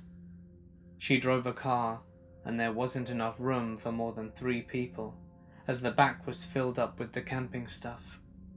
Zach, Todd, Rose and I were left at the campground, and we decided to begin a little hike back towards the main road, so Margot wouldn't have to drive so far. Rose and I also refused to stay anywhere near the camp area. We began hiking, and my phone died. The last time I looked at it was at 1 o'clock in the afternoon. Zach and Rose both had working phones, and constantly updated us on how far we were and had been walking. I began to hear branches snapping from behind us, closer to the trees than we walked. And as I got more and more paranoid as time went on, I told Todd, and he seemed to get more wary of our surroundings, constantly looking over his shoulder.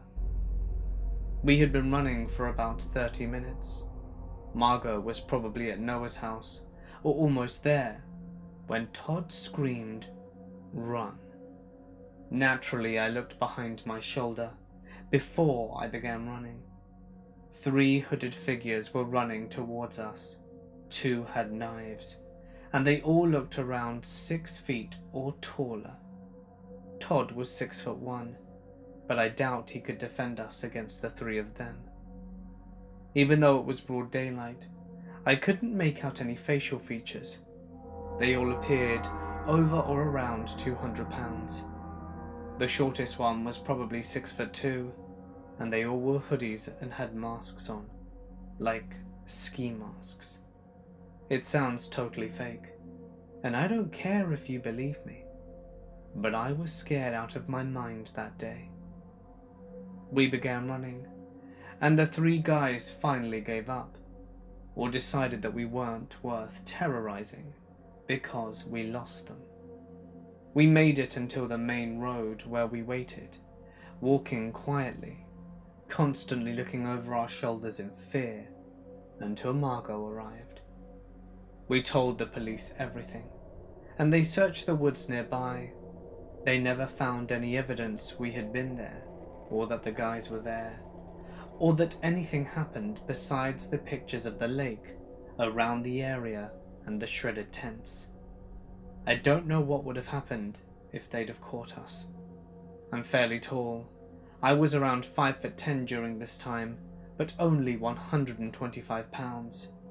Rose was about 5'2" and 100 pounds, and Zach was barely 5'9" at the time. He probably outweighed me by 10 pounds max. I'm so thankful we saw them before it was too late. I have no doubt they would have been able to catch us if Todd hadn't been looking over his shoulders constantly. And I'm so thankful we all got physical activity regularly and were fast enough to outrun them, and that they gave up. Whoever you are, let's never meet again. In 2007, I was a freshman going on sophomore in college, and my brother Martin was still in high school. We have 2 much younger siblings, so at the time, they were around elementary school age. My parents decided to take a cruise for their 20th wedding anniversary that year. So my brother and I were voluntold to watch my younger brother and sister, Cole and Charlotte. My brother's best friend, Christian, stayed with us while my parents were gone, and he helped us plan fun activities for the younger siblings. One idea they were particularly excited about was a camping trip, as my family had never been particularly outdoorsy in the past. Their eyes lit up at the prospect of cooking our dinner on an open campfire and fishing in the stream. Since it was early summertime, we had the great luck of warm but not too hot weather and beautiful clear skies for stargazing. Finally, we packed and readied for the somewhat long drive to the mountains. We checked into our campsite before dark, and Cole and Charlotte helped us to set up the tent. It was strange, but there were no other people at the campground, which was unusual for this time of year. Once we finished dinner, the young brother and sister were ready for sleep, so Martin, Christian and I stayed awake a little longer, catching up and getting things ready for the next morning. Suddenly, a white Astrovan pulled up into the camping spot directly next to ours. He had dozens to choose from, but he chose to park right next to us. "Oh well," Christian said, "at least we have company now." He called out a quick hello to the new neighbor, but received no reply. I got an uneasy feeling almost immediately, but decided to push it aside and continue to get the fishing poles ready for the morning, and put the food away for the night to ward off bears and wild animals. Over the next hours or so, things started to get weird. The man parked next to us got out of his van to sit at the picnic table with only a small fire. From our roaring fire, I could see that he was looking directly at us. However, his fire died out completely several minutes later, and he just continued to sit there. I could feel him staring, but I couldn't see his face anymore. He was just sitting there, breathing. Christian and Martin noticed that I was uneasy, and they picked up on how creepy the situation had started to become. Martin whispered, "Why is he breathing like that? I don't feel safe anymore." I told Christian and Martin that I was going to stay awake, because I didn't trust that guy. As soon as they moved from the fire into their tents, the man rose from the picnic table and started moving towards us. I called out hello and received no response from him. Finally, in a whim of panic, I demanded that we pack up and get home immediately. Christian and Martin got out of the tents and saw the figure of the man just standing there staring at us, breathing hard. We tried to stay quiet and calm as possible while we packed up most of our things and not to alarm Cole and Charlotte, finally throwing everything in the trunk. We drove away and didn't look back. Before leaving the site itself, I asked if we could go to the check-in area at the lodge to see what the hell was going on and see if they knew anything more. What was the guy's deal? But to my surprise, there was no one else registered at the camping site that evening. The story doesn't end there though. About 6 months later, I was in my sophomore year of school when a local hiker went missing in a county over from where we camped and where I went to college. She was doing something so normal, hiking with her dog. Sadly, she turned up several months later, murdered and found in a white Astro van. When the news finally released photos of the van and the man's face, I knew it was him. I got a phone call from my brother and his friend, and they recognized him too. We came to find out that it wasn't his first murder several years later, and he became known as the National Forest Serial Killer. I sincerely mean it when I say that I am incredibly cautious when I'm camping now because of this encounter. Thinking that it could have been us or my younger siblings still gives me nightmares to this day. We recently had a reunion, Christian, Martin and I, and we talked about what happened to us with more than 10 years gone. It's amazing we all still remember the details, as they are etched into our memories forever. Growing up, every summer in July/August, my family would get together and camp out for 2 weeks at White Lake State Park in Tamworth, New Hampshire. Some of my best childhood memories were made there. Rollerblading, Nerf gun wars, flashlight tag, and water balloon fights with my cousin and neighbouring kids in the campground. When I was around my late teen years, my family stopped gathering together to camp out after my grandmother passed away. One of the last years I was there, this one particular memory has stuck with me. A little over 10 years ago, I was 16 years old. It was around 10 p.m. at night when I noticed I had a missed call on my cheapy little track phone.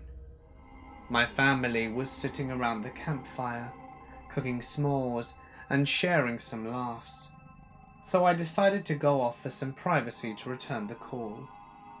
I took a long, narrow trail that winds in between other campsites that, at the end, leads up to the bathroom. I wasn't going up to the bathroom. I just wanted to find an empty campsite and sit at a picnic table to make my call. There was plenty of those, since this whole area of the campground where I was heading was vacant. There were no other campers nearby in the area. It was quiet and dark, so I chose a campsite. I sat down at the table, the lights from the distant bathroom from up on top of a hill behind me were illuminating my surroundings just a little bit. I called my friend and was carrying on a conversation for about 20 minutes. As I'm sitting there staring straight ahead, I see a silhouette coming down the road in front of me. The figure is coming towards my direction, where all these empty campsites are. I could see it was a person. This isn't unusual to see people strolling through the campground for a night walk. The people I see usually have flashlights though. This person did not. I wasn't creeped out at this point. No reason to be. I was just watching curiously.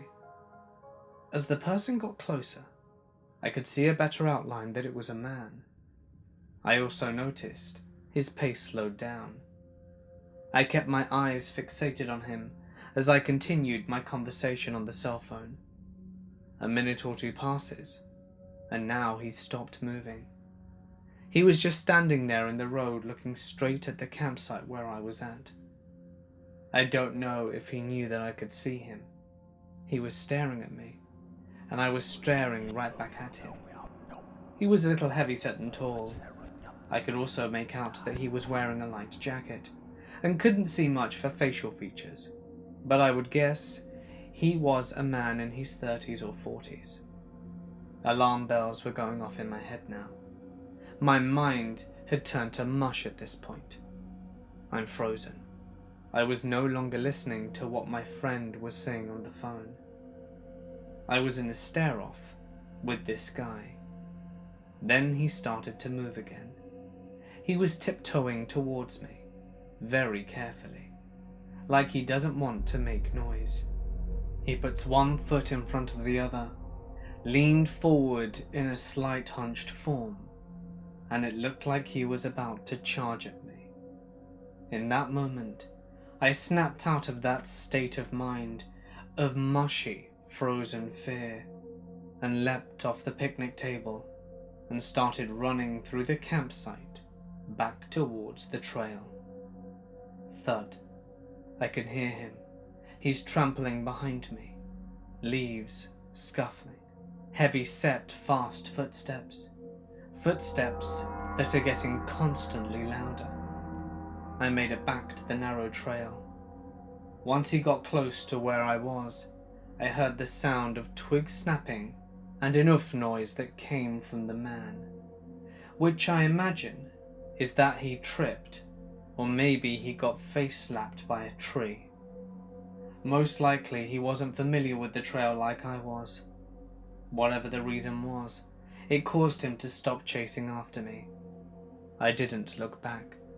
I just kept running, running, and running, until I made it back to my family's campsite.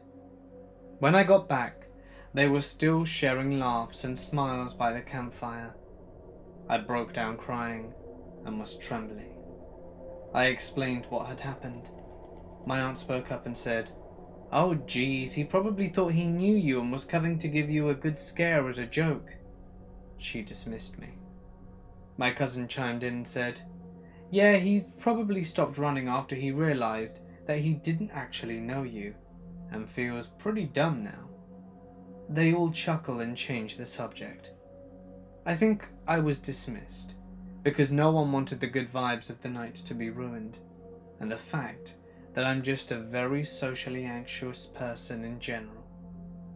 I was very cautious and shy. For that time being, I let them convince me that I was overreacting and overthinking. But here I am years later, looking back and shaking my head over this. I wish I were taken more seriously. But other than that one thing happening, it was still a great trip. It was time well spent with family. My experience makes me think twice about going for a walk by myself anywhere. I carry pepper spray and a mini keychain alarm on me now. I hope not to meet the campground chaser again. My father used to enjoy going to this camping ground, not far from the hometown he grew up in. The campground was in Cavendish, Vermont. It was a place called Catton Place. He enjoyed how peaceful and remote the area was. Having been there a few times, and observing that it was family-friendly, he thought it would be nice to bring his daughter with him. Choosing to go around the same time of year that he went the last few times, he saw familiar faces. There was this campsite of 3 men who were out of staters in their mid-40s. Most likely were from Boston because of their accent. They had a big fancy trailer, and the entire site was decked out with a dartboard, hammock, lawn chairs, garden gnomes, and patches of fake grass. From observation, it looked like they were there to stay a few weeks at a time, all settled in, quite comfortable. Too comfortable, actually, to the point where they walk around with a sense of superiority, boastful and loud, like they owned the place. The place was actually run by an elderly couple. These macho-acting goons were quite friendly with them. The year before, they painted the playground for them for free, so the elderly couple loved these guys. My father saw these men around last time, but didn't have to deal with them or worry much about their camp because it was situated quite far. This time, unfortunately, we were placed quite close to them, with only one empty campsite separating us. We were surrounded by other empty campsites too, but around 30 feet away there was also a middle-aged couple camping out. Here is where the story starts. We arrive and set up our camp. I remember observing those men across from us. My father waved a friendly hello to them, and they waved back. Throughout the day, I played on the playground. By nighttime, we roasted hot dogs and marshmallows. Meanwhile, those macho goons across the way were partying hard. Booze everywhere, and blaring tunes on the radio. Lots of laughs and bickering too, but we didn't pay much attention or look over that way, as we were keeping to ourselves. Tired yawns, and we crawled into our tent to sleep, but all the ruckus was still going on. I was able to fall asleep, but my father was not. He laid there for a few hours and kept checking on the time occasionally. It was getting closer to midnight. He wondered if the middle-aged couple nearby were having trouble sleeping over this noise too. Then, the sound can be heard of a vehicle coming down the road. It was the elderly man who owned the place. He stops and lets the men know that there has been a noise complaint. The men apologize profusely and say that they'll be settling in to sleep soon, and the owner leaves. They immediately start cussing and throwing things about their campsite as soon as the owner was out of sight. They were offended that someone had reported them. "Who do you think did it?" one of them asks the other. "Well, it's either the guy with the little girl next to us, or the other couple over there." The other guy responds, and the third guy adds, "I didn't see any of them leave their car to go to the front desk, so one of those people must have a cell phone." This was 1977, so cell phones weren't as common back then. These men had begun conspiring to figure out who owns the cell phone. They weren't trying very hard to speak in hushed tones, because my father could hear everything. "I bet it's the arsehole with the Cadillac who owns the cell phone. I'm going over there," one of them says. They're talking about my father. He does not have a cell phone though. The feeling of pure fear came over him. He had no idea what was going to happen, and needed to think fast. The sound of stumbling footsteps came right up, just inches away from our tent. What to do? What to do? My dad thought of making a noise. Any noise. He grabbed the soda can next to him and flicked the top of it with his fingers. The guy was startled and took a step back, and then scurried away back to his drunken buddies. They're now whispering amongst themselves. He can't pick up on what they're saying, but catches the part where they say they're going to try again later. He wonders if he's heard that right. What the hell are these guys trying to do? There's no way my father is going to try and fall asleep now. In fact, he's not feeling tired at all. Hopped up on so much adrenaline right now from the fear. Man with his daughter, feeling helpless. Only a soda can and a flashlight to protect us. My dad lays there frozen, listening, and listening, hoping these guys will just give it up and get some sleep. Sleep off their drunken craziness, as it were. A short time passes, and here comes the footsteps again. Their campfire is so bright that it casts a shadow into our tent. He can literally see the shadow of a man coming towards us. The man doesn't get as close this time, because again, he stops at the noise coming from our tent. My dad had to unzip his sleeping bag in a panic, ready to defend and protect us in case this man was going to try and come into our tent. The man isn't moving anymore. He's just standing there, watching us. My dad remembered he had a lighter in his pocket. He took it out from underneath the blanket, flicked the switch on it, as he was hoping it would mimic the sound of getting a gun ready. I don't think it worked, but the man eventually did turn around and go back to their campsite. You won't believe this. They're still awake. What the hell? They all splutter amongst themselves. Maybe, just maybe, being around 2:30 a.m., they will finally go to sleep. Nope. At this point I'm still asleep, but I'm tossing and turning a lot. My feet slap against the side of the tent a couple of times. The footsteps are approaching us again, while I brush my feet against the side of the tent. Ugh, the man says, with an exasperated sigh. He starts to walk away, but not to his campsite. He starts walking towards the road, walks a few feet, stops, and then screams at the top of his lungs, "If I find out who reported us, I will kill you. You hear me? I will end you." Everything is still now. Only sounds that can be heard is the crackling of the campfire and the occasional indistinct chatter amongst the men. Then, finally, the sound of their trailer door shuts at 5 a.m. They're asleep. My dad lays there trying to process everything that had happened. By 6 a.m. he wakes me up to pack and get out of there. I remember him rushing me, and I was all confused.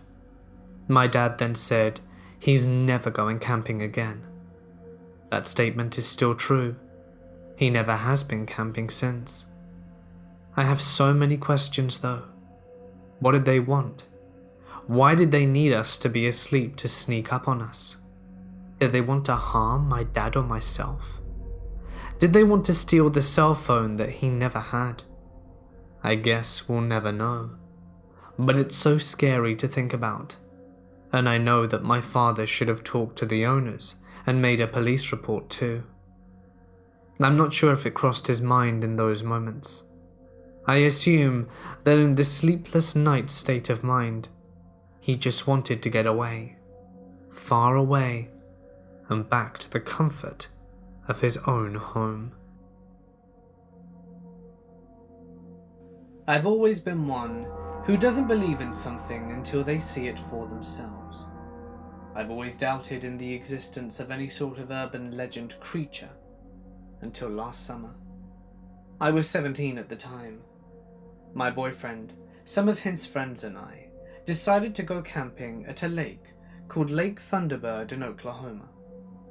Oklahoma has a good amount of mountains, lakes, forests and such, perfect for wildlife. I've never been camping before, so this was my first time, so I was pretty excited. Our friends and us all drove to the lake and immediately started setting up camp. Later we all went swimming and fishing. It was a pretty fun day. Then it got dark, so my boyfriend's friend started a fire and we made s'mores and hot dogs and played music. The woods were pretty loud from all the cicadas, which made it relaxing. We were all sitting by the fire laughing and joking around, having fun. Normal teenage stuff. When it all got quiet and something felt off about the woods. My friend Jessie thought she heard someone walking around. We all of a sudden got weird feelings, as if someone was watching us, and I realized one of our friends was missing. We called out his name a few times, and he jumped out of the ledge that stopped over our big tent. We all were kind of pissed off from scaring us to death, and we were getting really tired, so we decided to go to bed. As we were getting ready to get into our tents, a rock that seemed to come out of nowhere hit my friend. We all looked around at one another, and one flew by the fire. We yelled at whoever it was throwing things to cut it out, and we waited to see if it would happen again. We never heard anything, so we continued getting ready, and then a rock hit me. My boyfriend's dog started to flip out. The dog was a police dog, and was trained to take down any size of person, so we were all getting really freaked out at that point. My boyfriend and a couple decided to go down and check to see who it was. They all had machetes and flashlights and headed out into the woods. Two other girls, me and my friend's boyfriend, stayed by the camp and waited. We were all silent and waited for them to return. After about 2 minutes, which seemed like forever, we see our friends running towards us. "You look like you saw a ghost," I said to my boyfriend. He replied with, "Much worse." They all said they saw two large bear figures walking on two legs towards the campsite. I was getting irritated, and the girls started accusing the guys of messing with us. They denied it, and seemed legit scared. We talked about moving camp to the other side of the lake, when we started hearing echoes from the woods, as if someone was hitting blocks of wood. By this time we were all panicking to get ready, and get into a family-sized tent. We all got into our sleeping bags and tried to calm down. It started to rain at this point. The fire went out, and all our stuff was still outside. "So what do we do now?" I asked. My friend volunteered to go grab it, but as she tried to unzip the tent, we heard a massive thud. This time it was super close. We all looked at each other in fear. Loud, heavy footsteps were getting louder, as if something was walking towards our camp. The guys grabbed their machetes, trying to act all tough, and yelled, "Leave us alone." A couple of seconds go by, and my friend behind me sees the silhouette of a large hand smack the side of the tent, hitting my friend in the face. She screamed as loudly as she could, and whatever making that sound ran off. The rain continued on. We didn't know if we should leave or not wanting to take our chances on running into whatever that thing was, so we tried to sleep it off. It seemed like forever until night turned into morning, and we eventually grew the balls to get out, got everything, and left. When we got out, we saw a rather large footprint in the mud into the woods. All our hot dogs were eaten, and so were the fish we caught. On the tent was a large stain of greasy, oily-like substance where my friend was hit. We all packed up and headed off. I've only mentioned this to a few people, and this was probably the most terrifying night we have all ever experienced. I will not be going camping again. This happened while I was in Boy Scouts in Utah. The first thing happened when I was 8 to 10 years old. We were backpacking in one of the surrounding mountains of Salt Lake Valley. I can't remember which one. We'd finally reached our campsite after a few hours of hiking with heavy backpacks around dusk. Lit our camp stoves, ate dinner, and then set up tents for bed. Since it was a clear, cloudless summer night, my friend and I decided to leave the rain fly off and stargaze before sleeping. Our campsite was an open area, so we had a hell of a view of the Milky Way and thousands of stars. It was beautiful. The tent was kind of cramped. It was a 2-person tent, but really only one person could comfortably sleep in it. But we didn't care. It was one night. About an hour or two after, we started chatting and stargazing. We even saw the ISS pass slowly over us. One star was flashing different colors. We thought nothing of it at first, since planets tend to do that, but then it started zipping around randomly, from one end of the sky to the other, without pattern, all the while still flashing different colors. At first I thought I was seeing things, but my friend was seeing it too.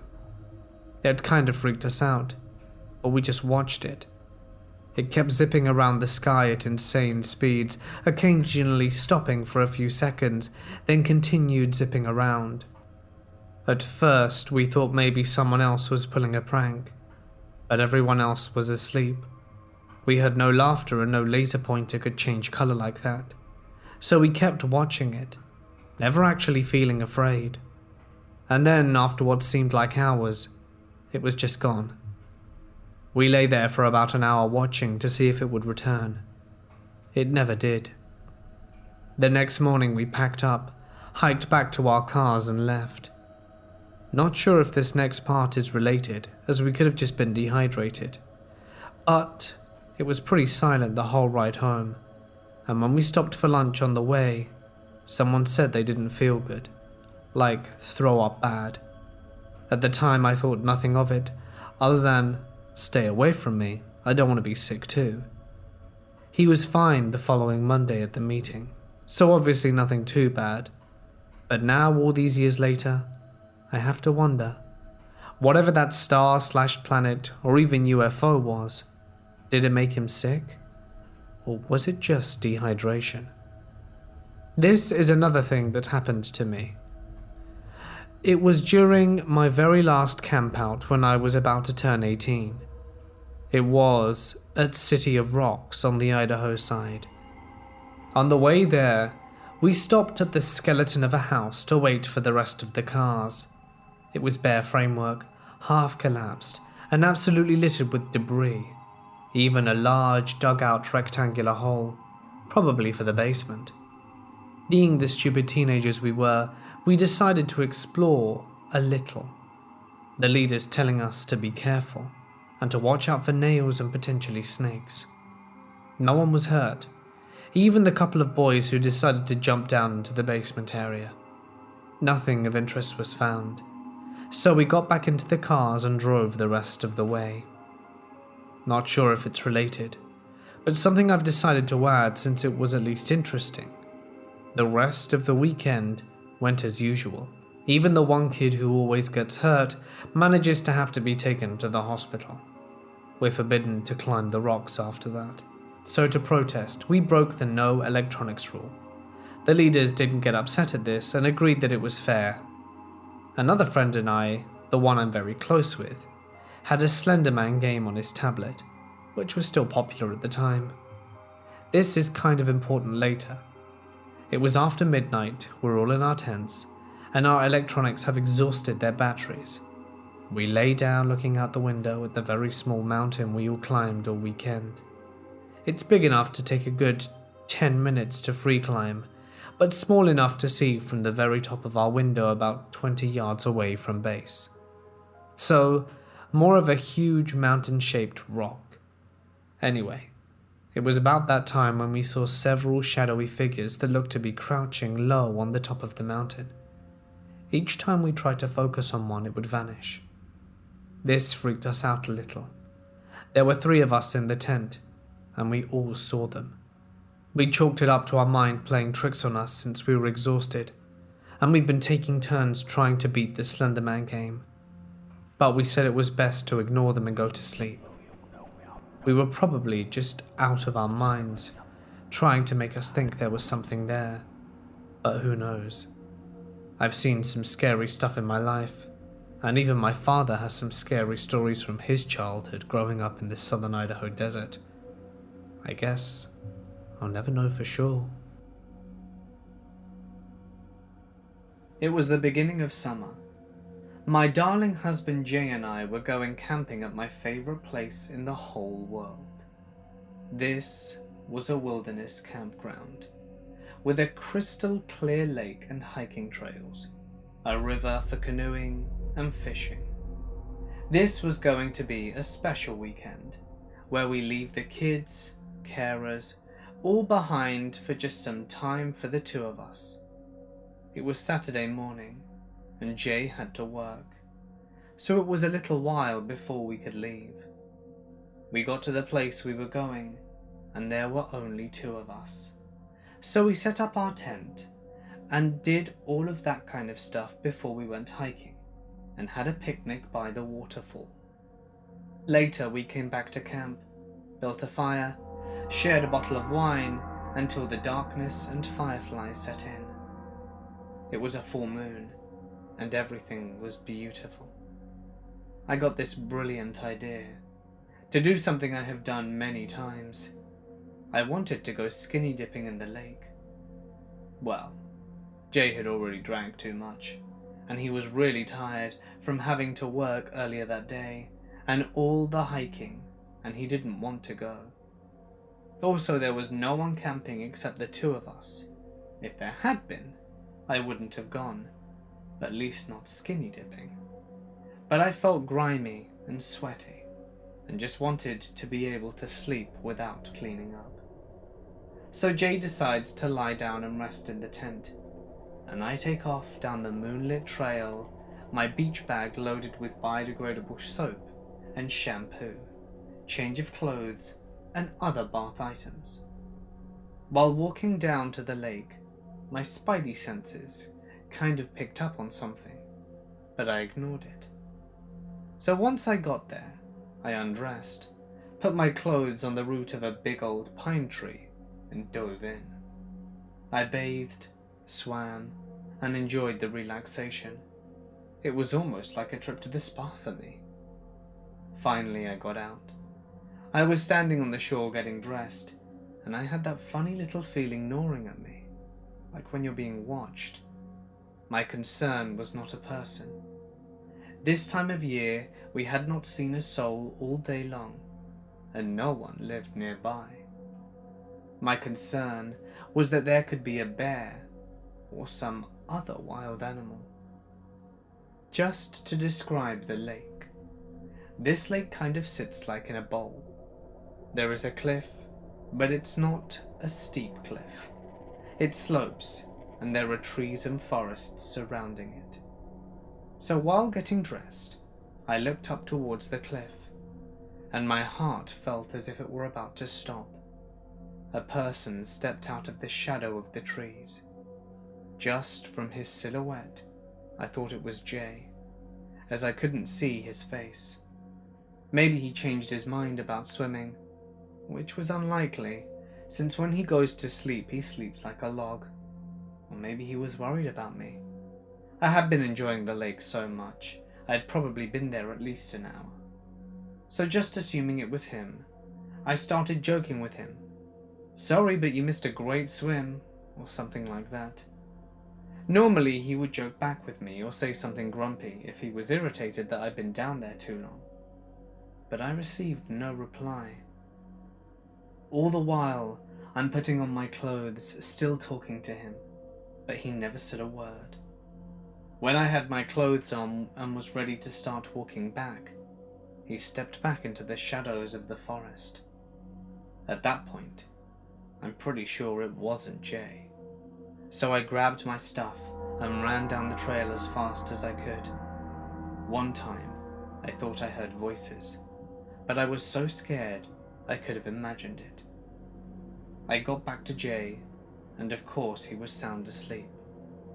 I was ready to pack up and go home, and thoroughly creeped out about being watched like that. But I couldn't get him up. I didn't sleep until he got up the next morning to make coffee. Every noise I heard that night, I thought it was whoever was that guy watching me. Jay was very upset and scared for me when I told him what happened, and we hiked to the place where I saw the guy standing, and there were 2 sets of footprints there from what we could tell. That was one of the scariest experiences I've ever had. I think about how vulnerable I was in that lake, and it creeped me out about someone watching me swim and whilst getting dressed. Anyway, creepy stranger or strangers, let's not meet. To this day, I still have no idea who those people or that person was, but I will never take a moonlight swim alone. This happened to my mother in the 80s. Her parents had died when she was young, and her auntie, who had looked after her while she was growing up, had suddenly died from a tumor. Things weren't going well, as my auntie was heavily in debt, and my mother had to sell pretty much everything that she owned in order to try and pay them off, which she couldn't even do in the end. This left her homeless, and with the little money she had, she bought a tent and ended up camping in the woods on the outskirts of our city. She had a rough start, and this wasn't ideal, but she found a job waitressing at a local strip club nearby. They had showers which she could use, and she was very grateful just to get clean, she told me. There was one time at about 3 a.m. as she was finishing up her shift that she was making her way back. That night, a guy had been trying to talk to her, but all my mother could think of was about getting this money this month so that she could hopefully try and find somewhere to rent, as living in a tent is not only dangerous, but damn right horrible.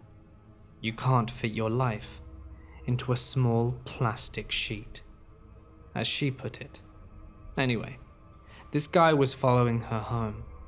He kept telling her that she was beautiful and that he wanted to take her out, but my mom wasn't interested and told him to please leave and that she was waiting for her husband to pick her up by the forest. She knew that she couldn't make it back to her campsite because this guy would find her, and it's not like she had any protection or security. So she went in a different direction and just kept on walking. The guy, probably slightly drunk, still persisted, and she was getting very agitated. That's when out of nowhere he broke out into a run, and my mum defaulted to run back to her camp. She ran as fast as she could and said that she lost the guy. When she made it into a tent, she turned out her flashlight and just lied there, silently. She didn't even want to get into the sleeping bag because she didn't want to make the noise, and was conscious of every sound around her as it permeated through the tent as she listened in silence. Growing ever more nervous, she waited until she passed out from the fear. She doesn't know what time this happened, but she woke up in the middle of the night. It was still dark, and she could hear footsteps gently rustling near her tent. She was bricking it at this point, confident it was the man from earlier. She tried to squint, but without any light, it would be impossible to see, as this guy didn't have a flashlight either. How the hell could he have found her tent, she thought. Maybe he turned on the flashlight before. She laid there, getting ready to die, or ready to embrace whatever dark plans this sicko had. She didn't even have any protection. No knife, no gun, nothing.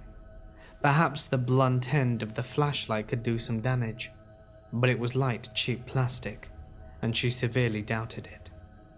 As she waited in silence, the footfalls padded away, and she stayed alert, waiting for them to return. It was when the first signs of daylight started to break through that she got the courage to exit her tent and look around. She didn't find anything amiss, but as she was getting up to go pee, did she see a paper on the ground that wasn't there when she arrived. It was a flyer from where she worked, and scribbled on the back was an ominous message. "Be here tomorrow and I'll kill you." It didn't take her long to abandon her tent, and she slept round one of her co-workers' houses for the next few nights.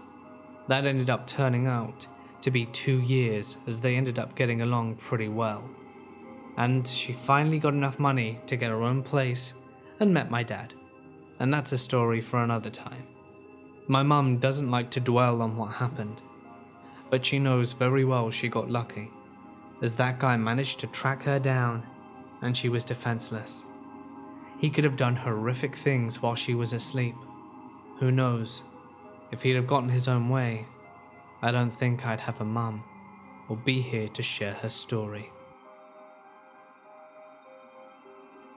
When I was a junior in college, I went camping with 4 friends in Bald Eagle State Park in Pennsylvania. We had reserved a campsite that was pretty remote, pretty deep in the park, way up on one of the mountains, not near any of the other campsites. It was located at the end of a narrow dirt road, maybe about 75 feet long, which itself broke off from the main road, which I think was also dirt. There was nothing at the end of that little road except our campsite. We parked at the entrance to the park and spent the day hiking up the site, setting up camp, and then hiking around. We made a fire, made dinner, and turned in. Not long afterwards, we discovered that one of the guys with us snored loudly, like the walls of the tents began to shake snores. Truly deafening stuff. After probably an hour or hour and a half, the rest of us gave up on trying to sleep and climbed out of our tents, leaving our loud friend snoring away in his. My friend at the time was a DJ for our school radio station, and she had a late night show. I think she was on between midnight and 2 a.m. Since we couldn't sleep, we trekked up the main road where the reception was better and where we could actually be able to hear the radio over the snores. When we got to the road, we stood in a loose circle near the entrance to the site. As soon as we stood there, a black pickup truck with its lights off appeared out of the woods and passed by us, very slowly. It was unmarked, not a ranger. We listened to the radio for maybe half an hour or 45 minutes after that, and even briefly called in to say hi. Finally though, we decided to head back to bed. One of the girls went off into the woods to take care of some things while I climbed back into the tent I shared with her and got into my bag.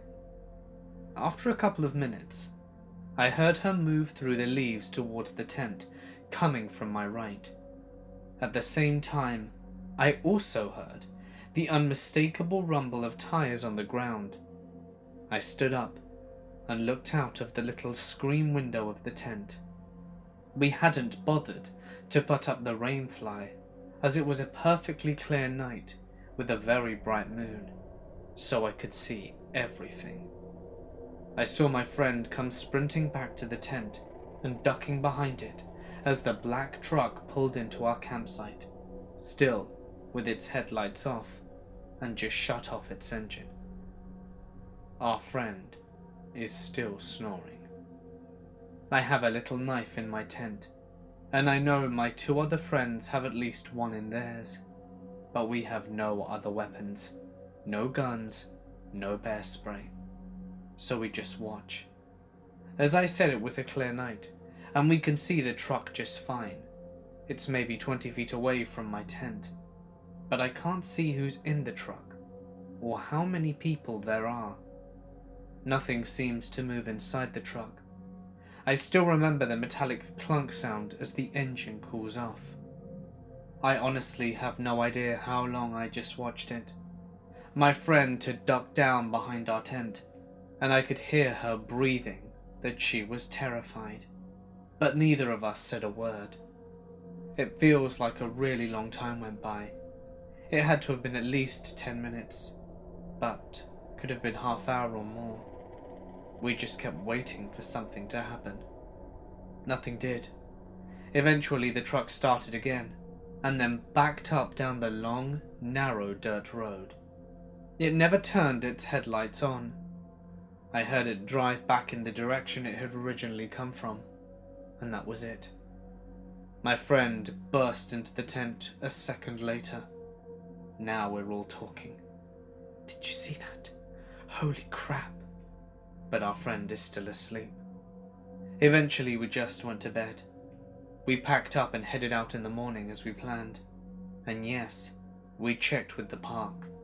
They did not own any black unmarked SUVs, nor did a ranger come to check on our site in the night. This happened to my grandfather in the late 50s. He went camping with some of his buddies and his then girlfriend, my now grandmother. They were out in the middle of nowhere.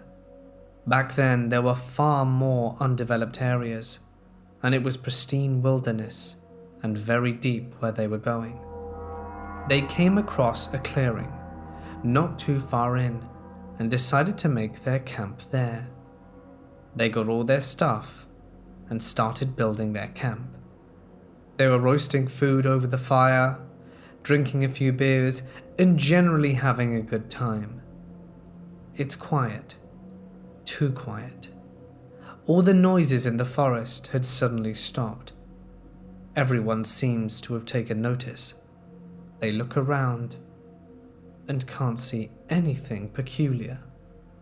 It was still daylight. It was around 8 p.m.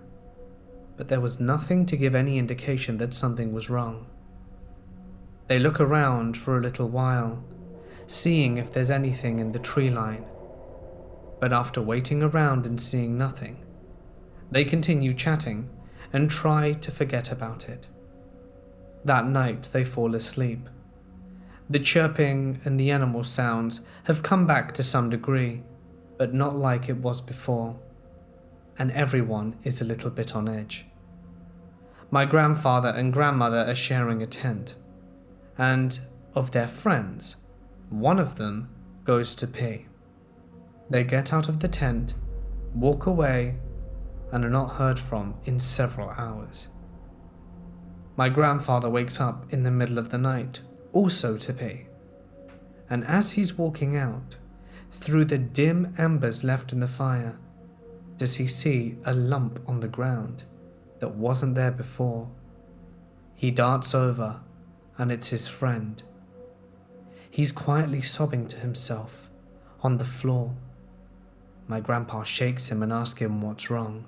He's just mumbling, incoherent babble, so he tries to take him into his tent and gets him to sleep. The next morning everyone wakes up and goes for breakfast. The friend is still in the tent, and when they wake him up and try to talk to him, he reveals something horrifying. He went out to pee in the night when he heard someone calling his name from down the forest. He went down to see who it was, thinking it was another one of the party who'd perhaps gone in a bit further to do their business and maybe were lost, seeing them in the dim embers of the light of the fire. But the further he went down, the more he realized that this person, or this voice, was getting further away. He started shouting to them telling them that they were getting further away and to stay put. There was no reply. As he got further in, he heard someone almost behind him whisper, "Nearly there." He turned around, and there was nothing there. He ran as fast as he could, but tripped up on a vine and smashed his face to the ground. Although there was no cuts or bruisings, he crawled his way up the top and reached our campsite, and was huddled over just recovering in the dark for a few seconds, trying to lie low to not be seen by whatever it was. That's when my grandfather found him. He says that for the rest of the night, he stayed up until he passed out, listening, hearing the voice in the woods occasionally call out his name. "Roger, Roger, I'm waiting." He never went camping again. My grandfather swears this story's true, as the look on Roger's face was one of absolute terror, and there's no way that this honest, hard-working man would ever make something up like that. They didn't go camping again. This happened back in the fall of either 2002 or 3, when I was roughly 12 or 13, near Clinton Lake, Kansas, on a Boy Scout campout. I still go backpacking and camping a lot, but this was the last camping trip I remember attending before moving states. We arrived at our campsite on a Friday and planned on staying through Saturday and leaving Sunday morning. I remember us having to set our tents up in the rainy Friday evening, but Saturday was sunny and gorgeous.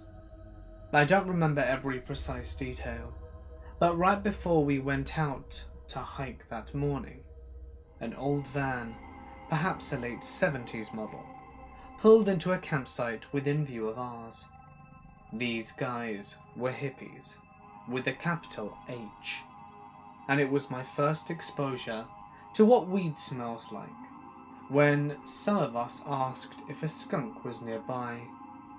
They were too far away for us to hear any specific conversations, but even the adult leaders found this to be a funny sight. One of the leaders, I think, went over there and asked them to stop using drugs in front of us, or to move campsites. When we got back from our day hike, those hippies were still at the same campsite, and so baked. They couldn't play their instruments with any skill, and here is where it got weird.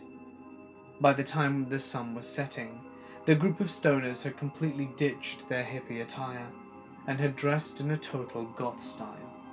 Some had makeup that made their faces unnaturally pale. Others had black trench coats on, and they must have had a stereo, because all we could hear over there was grunge metal. That night, after we cooked and ate dinner, all the scouts, including myself, headed out into an open area of the campgrounds to play capture the flag. We collectively established the boundaries, which were still pretty close to the group of new goths, but it gave us a different angle to view their site.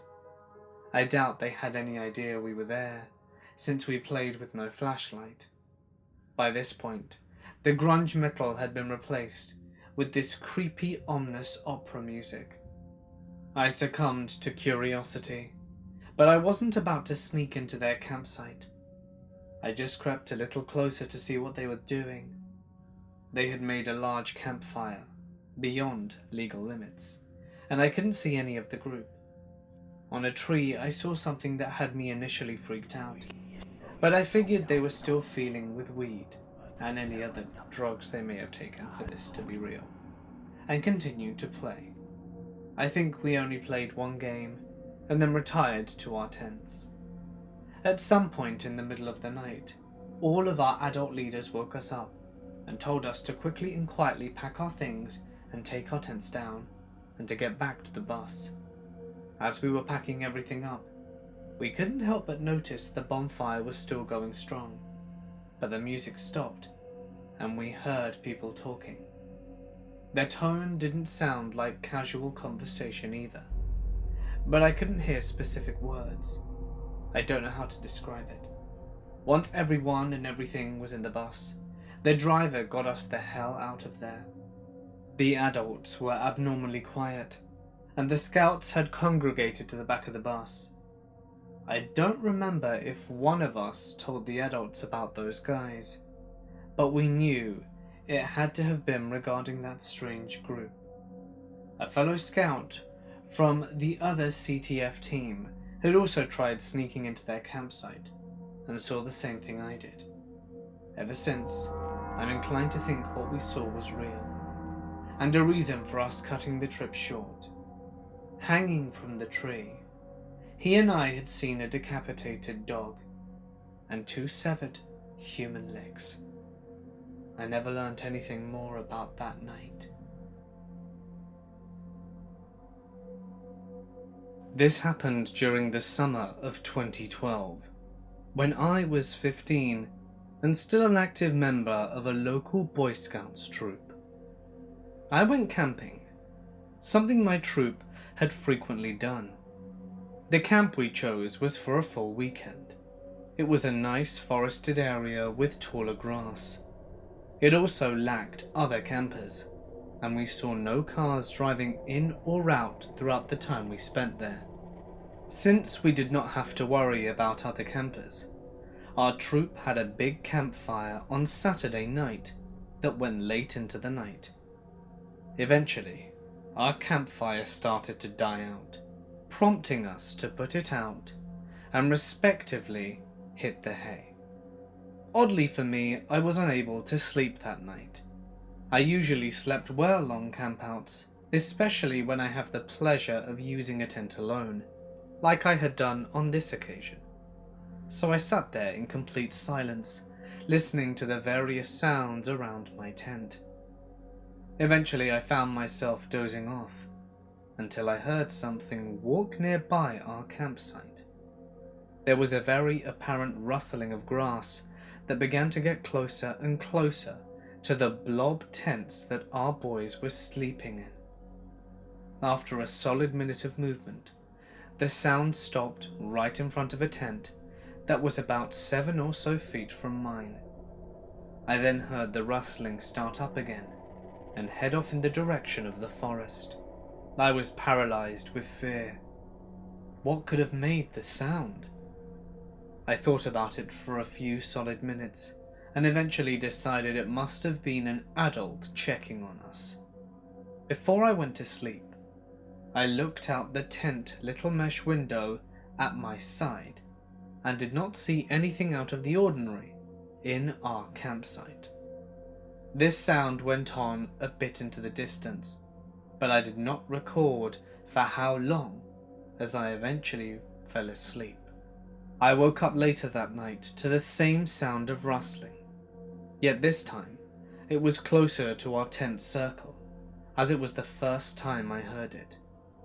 While I did not think about this too much, I silently listened to the sound to see where it was heading, and once again went to the same area it did the first time. Being curious, I peered through the tent window to see what was making the noise. My face turned white, and I couldn't move. My mind was still trying to register what was going on. I saw a large, black figure standing before the tent in the darkness, and it was clear it was not a scout, as the figure had no flashlight on it, and it was far too large to be any boy in our troop. Suddenly, the figure inched their hand to the tent door and began to slowly unzip it. After what felt like several minutes, the figure seemed to poke their head into the tent. Immediately after, a deafening scream came from that tent. I heard other tents being unzipped and saw lights being flashed at the one tent, as well as the black figure starting to run away from the tent. Within seconds, the figure was running out of view from the tree line. A few adults in the adult camp came to see the commotion. The boys who were in the tent told what they had experienced, and several boys mentioned that they heard the sound of rustling in the grass around our tents throughout the night. Unfortunately, none of the boys were able to get a clear view of the person, except that the figure looked like a man wearing dark clothing. Disturbed, the adults had us moved to the campsite where they were staying at, and 2 adults volunteered to stay awake for the rest of the night, in case the creep returned. The next morning, we quickly packed up our stuff and left as soon as possible. We warned the ranger in charge, who called the local sheriff. From what I know, the person was never caught, and our troop never camped there again. It was easily one of the most frightening experiences, and something I would always remember when I went camping during my time as a Boy Scout. So last summer, I booked a glamping trip in the next country over. The website looked beautiful. A campsite of 6 large yurts outside a lovely little village. Coincidentally, I had driven through that village before, as it's really close to a nice historic castle I like to visit occasionally. So we pay our money, and my husband, 2 kids and I pitch up. It's one of the last weekends of the summer, and it was lovely weather. The campsite was on a small hill, and the people who owned it lived on top of the hill in their farmhouse. We were checking in on a Sunday for 2 nights, as we were shift workers at the time. We passed other people checking out, and they all seemed happy.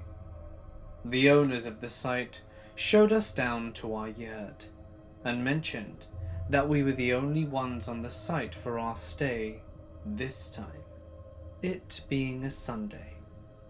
We were happy with that, to be honest, because with 2 young kids, it meant that they could make noise if they wanted and would not disturb anyone. When she showed us around, she did say that the yurt door didn't lock, but none of them did, which, okay, fine, because you don't lock a tent, right? The place was in its own mini wooded area, and it was absolutely beautiful. The owner also mentioned the kids would be safe to wander, because they had perimeter fences, as well as their dogs. The first night was fun. We had a barbecue, the kids played, and then went to sleep at 8. There was only patchy phone coverage, so we read until we fell asleep. Next morning, my husband seemed out of sorts, but I asked him if he was alright, to which he replied, "Yep, fine." So I left it. We went out for the day and had a great time. The whole day was blazing hot, and then we got back. I was washing up after dinner, and the kids were playing a shadow game over the whole place. I felt eyes on me, and it went really cold. Honestly, it felt like something bad was going to happen. I felt dread hit me. We'd already paid to stay, but I pulled my husband aside and said, "We have to leave now. I don't know why. I've just got a bad feeling. Please, let's go home." Normally he'd try and talk me out of something like this, but he didn't. He started gathering the kids' stuff and our stuff and packed it away. We went into the farmhouse where the couple who owned it were sat outside playing with their dogs. My husband started loading the car, while I apologized to them and explained to them that we needed to leave because our youngest was feeling ill. They said how sorry they were about it, and then, just as I turned to leave, the man owner asked if my husband had been outside the house last night, 3 or 4 in the morning. I said no, and that he hadn't left my side all night, or else I'd have woken. He asked me if I was sure. By this point my husband was at my side, and answered no, and why? "Well," says the guy, The security lights came on and the dogs started barking, and when we looked outside there was a man wandering around, who turned around and backed down the direction of the yurts. They assumed it was my husband. We both said it wasn't, and said our goodbyes quickly. I tore out of that place in the car, and then about a quarter of a mile down the road, my husband turned to me and said, "You're right, I was quiet this morning. I didn't say anything because I thought you'd take the piss. I wanted to use the bathroom in the wee hours, but as I was about to get up, I heard footsteps on the decking outside. Not hooves or something on 4 legs, something with 2 legs. I lay there as quiet as possible and hoped the kids wouldn't wake up or something like that. This experience still freaks me out to this day." I do a lot of hiking and mountain biking in the woods. Nothing has ever made me not want to go back there, but there has been some weird stuff. First, there's a lot of weird stuff in the woods. Teepees, altars, liantos, shrines. Some of it is pretty creepy, but I think most of it is just built by bored people who are trying to make something creepy so that it makes it a bit less scary. Among the strangest of the things that I've seen are a large clearing of trees with all but one entrance blocked off by webs of red strings stretched across the clearing, at least 30 feet in diameter. A wooden tunnel leading to a small room containing defaced religious icons, Buddha statues, crucifixes, Stars of Davids, and dozens/hundreds of creepy Polaroid pictures hanging from the ceiling. Ones I remember include a close-up face shot of a girl sleeping, a dude brushing his teeth taken from outside the window, and a photo booth strip of 2 girls where one of their faces are crossed out, and it says, "I'm glad you're dead," written with 1 word on each picture, and a number of weird little shrines with creepy scriptures printed or scrawled into them. But what's a lot scarier to me is the stuff that isn't meant to be creepy, like the aforementioned things hopefully are. I once heard a distant panicked scream, followed by a crashing/thudding sound. I couldn't tell from which direction it came from, and I didn't hear anything else, so I have no idea what it was. I think the creepiest thing I've experienced was one time while walking home from school through the woods. I heard people talking in the distance, and I couldn't hear what they were saying, but they seemed to be arguing. They were quiet for a minute, and then I heard them again, really close now. The forest was really dense here, so although they sounded maybe 15 to 20 feet away, I couldn't see them or pinpoint exactly where they were. This time, I could hear what they said. Guy number 1, "It's messed up, man. You always make me shh. Someone's coming. Crap." From a bit further away to my left than the other guys, who sounded mostly to the right in front of me, another guy goes, "Hurry. Shit. Shh." I came around the corner and expected to see them, but I couldn't see anyone. I kept walking, cautious and trying to be aware of my surroundings. About 10 feet past the corner, I saw something to the left of the trail, close to where the voices were coming from, and caught my eye. It was a bunch of stuff wrapped in a big tarp. It wasn't completely wrapped up, and you could kind of see into it. All I could see was something glass, and I wanted to see what it was. I scanned the forest behind the tarp to make sure no one was watching, and then stepped towards it.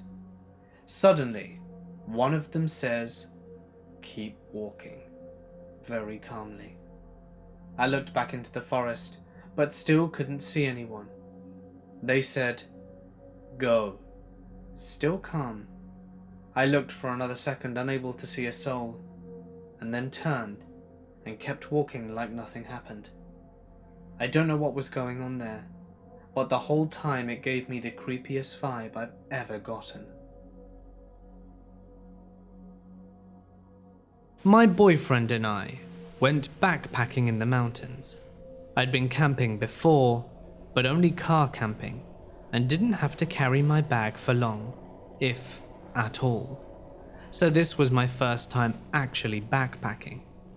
After getting lost, trying to find a parking lot that the map swore was there but wasn't actually there, we drove around the mountain and finally found a parking lot at the top. We'd planned to walk down the mountain, camp, and then walk back up the following day. About an hour in, it's maybe 6 p.m, and we come across this guy sitting off to the side of the trail, cooking in a cheap gas stove. He asks if we know where we're at, and if we can point him in the direction of a certain place on the mountain, and says he was parked there. He continues talking about how he had a friend drop him off, who was going to pick him up at point A, and then changed the story to he was parked at point B, and said the friend who dropped him off went to hike somewhere else, and another friend who had the map turned back to point C to wait in the car. We finally bid this dude good luck and continue down the trail. The trail is poorly marked and doesn't correspond with the map we found online. We couldn't get an actual map because the park office was closed due to asbestos. So we're really confused when we come to a horse trail with no markings to tell us if we're still on the right path. We decided to go down the trail and see if we can find a place to camp for the night and find our way out in the morning. Both sides of the trail are lined with barbed wire, preventing us from being able to camp there. Eventually, we run into a huge puddle in the middle of the trail, and we decide to turn back and go back to part of the trail before it turns into a horse trail. That way, we can camp there for the night, because it was really dark and we were tired. About 20 feet behind us was the man from earlier. He talked to us again, and throughout the conversation we learned he had heavy narcotics, including fentanyl, and another one I don't remember the name of. By this time, there are so many red flags, changing stories, following us, fentanyl. So we took off and decided to go back to the car and just drive home. We live about 4 hours away, and we're about 6 miles from the car. So we take off up the trail as fast as we could.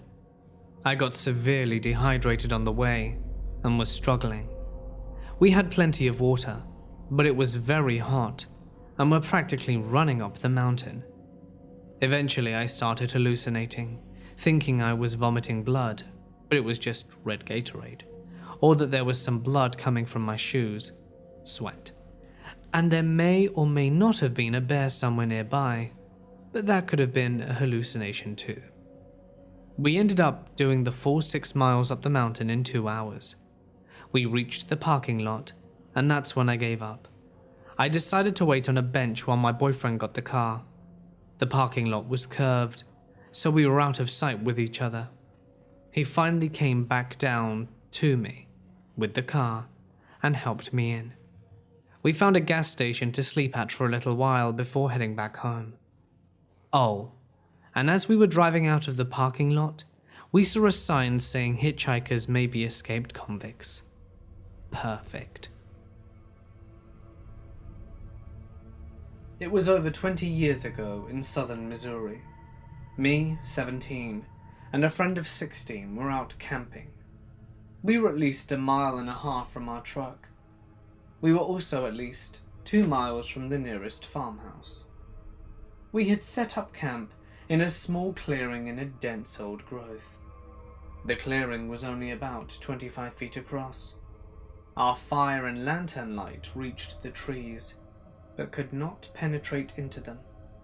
It was dense, and yet still had a lot of undergrowth. It was almost midnight, and we were about to go to sleep when we started hearing movement near the camp. It didn't sound like a bear, or coyotes, or a deer. It sounded more like a heavy-set person walking around. We were armed, but were getting very nervous. My friend called out, "Who's there?" and the walking stopped. Then we heard, "Hoo, hoo, ah, ah," to one side. Then, on the opposite side, we heard a very similar call. It sounded almost like something you'd hear a chimpanzee or an ape make, and it made the hairs on the back of my neck stand up. My friend's eyes were huge as he mouthed, "What the hell is that?" I shrugged. I didn't have a clue what it was.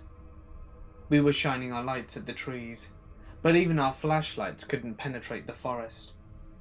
My friend yelled out again, "Who's there?" And that's when it got even weirder. We heard the same call as before again, but this time it was followed by an earth-shattering crack. It sounded like something was slamming a tree with another freaking tree. It was so loud, about as loud as a rifle shot. Then it happened 2 more times just as loudly. It did not sound far off, yet we still couldn't see anything with our lights. There was again another answering call from the opposite side of the camp. That one seemed to be coming from further away than the first one, and also seemed to have moved around a little closer to the first one. We were still shining our lights around, but never did see anything. Didn't even make any movement in the light. It was just too dense. We kept hearing movement in the woods, but it was moving away from us. After a little bit, all was quiet. We never did sleep that night. The only thing I can equate to the calls we heard are to a chimpanzee or an ape. It's the only thing I've ever heard that sounds similar to what we heard that night. Yet it wasn't exactly the same as a chimp's or an ape's. Those loud cracks we heard sounded like a wooden baseball bat hitting a tree, but way louder. I've heard cougars, coyotes, deer calls, and everything else that's native to southern Missouri, and I still had never heard this before, and still haven't heard anything like it since. I still don't know what we heard that night, and I probably never will. It was the summer of '97. I was 9 and scared of my own shadow, so this experience only furthered my fear of the world. My mum and I drove up from Revere, Massachusetts to Bear Brook State Park in New Hampshire to camp. My dad was going to drive up the next morning to meet us because he had to work. So everything was going normal at the campsite. We had set up the tent, built our fire, and all was well. It was still daylight when we noticed that the lone, greasy-haired man in the campsite connected to ours was continually running and leaping onto a wooden post, then attempting to balance himself on one foot. He kept doing this over and over. It was odd, but we just figured he was some lonely kook and had a good laugh at his expense. My mum thought that perhaps he was trying out for the circus. Cut to nighttime. Absolute darkness, if not for the campfire. My mum and I were sitting and roasting s'mores over the flames when we heard footsteps approaching from the other campsite. Out of the pines, the lone man stumbled onto our sight, and he was ghastly and ragged in the firelight. I could tell my mum was tense. She asked the stranger what he needed. "Hey," he mumbled. "I need your help in my campsite." We waited, and he didn't go on. My mother asked what he needed help with. The filthy man said, "I locked my keys in my van.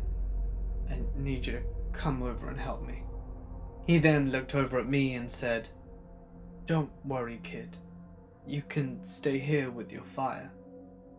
I remember getting goosebumps at that. My mum said, "I don't know how I can help you with your keys. "You must have a spare hanger lying around somewhere," suggested the man, and my mother told him that she didn't. The ghoulish man wouldn't let up though. "Yeah, you must have a hanger around here somewhere. Maybe you dropped one on the ground near your tent." My mum adamantly told him she didn't have a hanger, and quickly added, "My husband will be here soon. Maybe he can help you. He's a pretty strong guy." "Yeah, alright," the creep slurred, and he started to trudge away into the dark. But he turned his head and said, "Well, if you do find a hanger, come help me. I'll be here." And with that, the horrible man left. My mother and I barely slept that night. I felt her moving at every sound outside the tent. Looking back, my poor mother must have stayed up through the long night, worrying a butcher knife was going to slash through the tent wall. And so, morning eventually came, and when we stepped out of the tent, we immediately saw that the man and his camper van were gone. Later in the day, I heard my mum exclaim. I ran over, as she picked something up from the ground beside our tent. Staring at it, not speaking, it was a metal hanger. I also found out, later in life, that 4 dead females were found stuffed into metal barrels in Bear Brook State Park back in the 80s.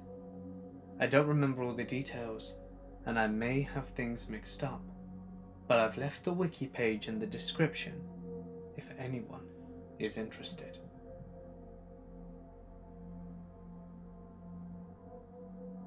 I live in Utah.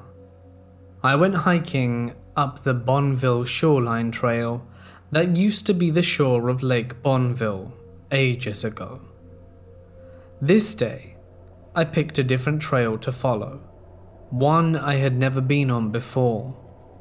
After hiking for a few miles up this trail, I came around a bend and I see true trees that had apparently been uprooted or fallen, and they were placed over the trail in a way that made it look like an archway.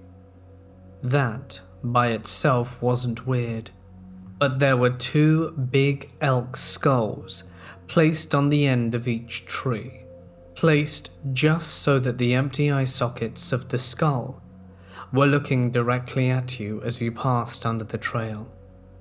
I thought that was kind of weird, but whatever. Probably just some people thinking they're funny. I shrugged it off and kept going. But as soon as I passed through the threshold of the archway, a cold chill shot up my spine, and I felt my hackles rise instantly, and goosebumps all over my body. I kept going for a little while, because I didn't want to go back yet, but the whole time I was walking, I couldn't shake the sensation that I was being watched. It had me feeling really tense. I walked for a good 10 minutes before I decided to turn around. As I'm walking back, maybe 5 minutes later, it gets real quiet very suddenly. All of the birds stopped chirping. All of the little animals around stopped moving. It even seemed like the wind died down at that moment too. Total silence. My dad was a real big hunter when I was younger, so I'm very familiar with the idea that sudden quiet in the wilderness is generally bad news. By this point, I had a white-knuckle grip on the hilt of my big survival knife as I kept walking down the trail. I passed through the archway again and honestly broke into a full-on sprint. I didn't see anything, but there was something there. I was being stalked. I could feel the eyes still even as I ran down the trail. I haven't been back to that trail since that day. I don't know what it was that was stalking me, but there was something there, and I don't want to find out what it was. This happened when I was in the 8th grade. When I was around 14, I studied a subject focusing on outdoor pursuits.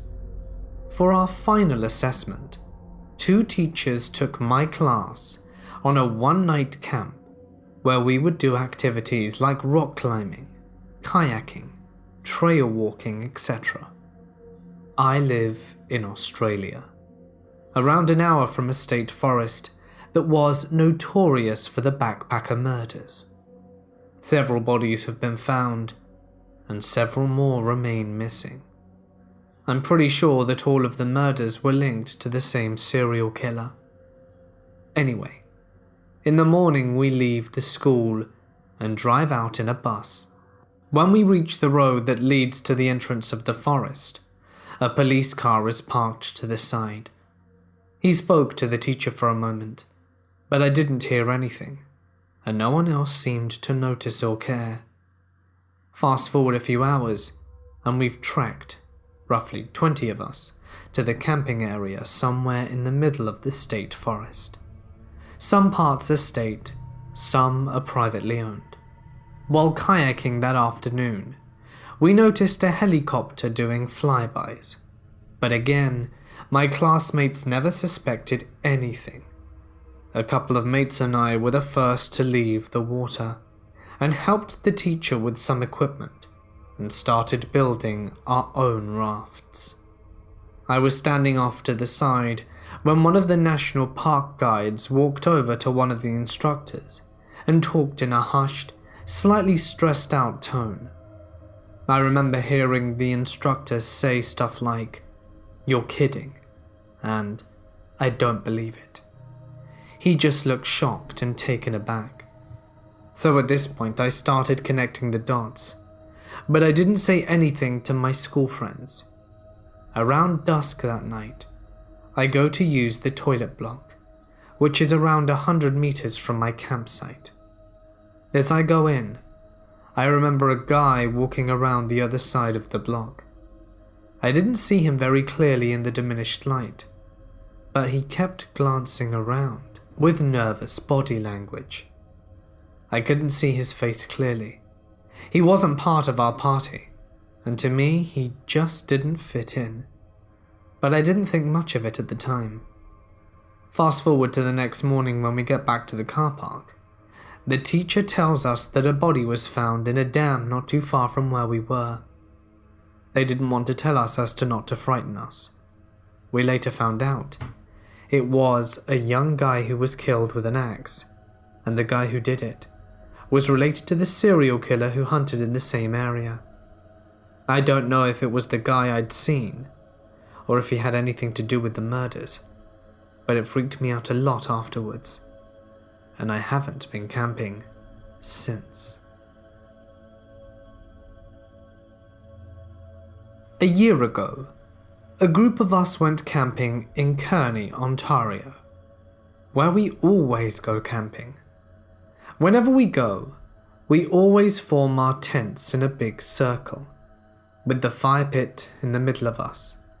We've been drinking, smoking a few joints, and a few of us were tripping balls on shrooms. The first night we were there, this guy randomly walks into our circle, introduces himself, and says that he was in the military and decided to take some vacation to camp out for a bit. He asked if he could join our fire, as it was getting late and he didn't buy any firewood.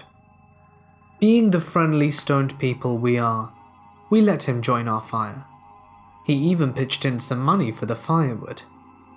The night went on, and we were all having a good time. One by one, our group started heading off to bed, me being either the second or third. I remember waking up to the sound of someone talking and the fire being started. It was 4 a.m, and I peeped out my tent and saw the random just sitting on a log by the fire, talking to himself. Still tripping on shrooms, I thought to myself that I was in no condition to deal with this and chalked it up to just me tripping out. I wake up the next day, and everyone is thankfully still alive, and the fire is smouldering.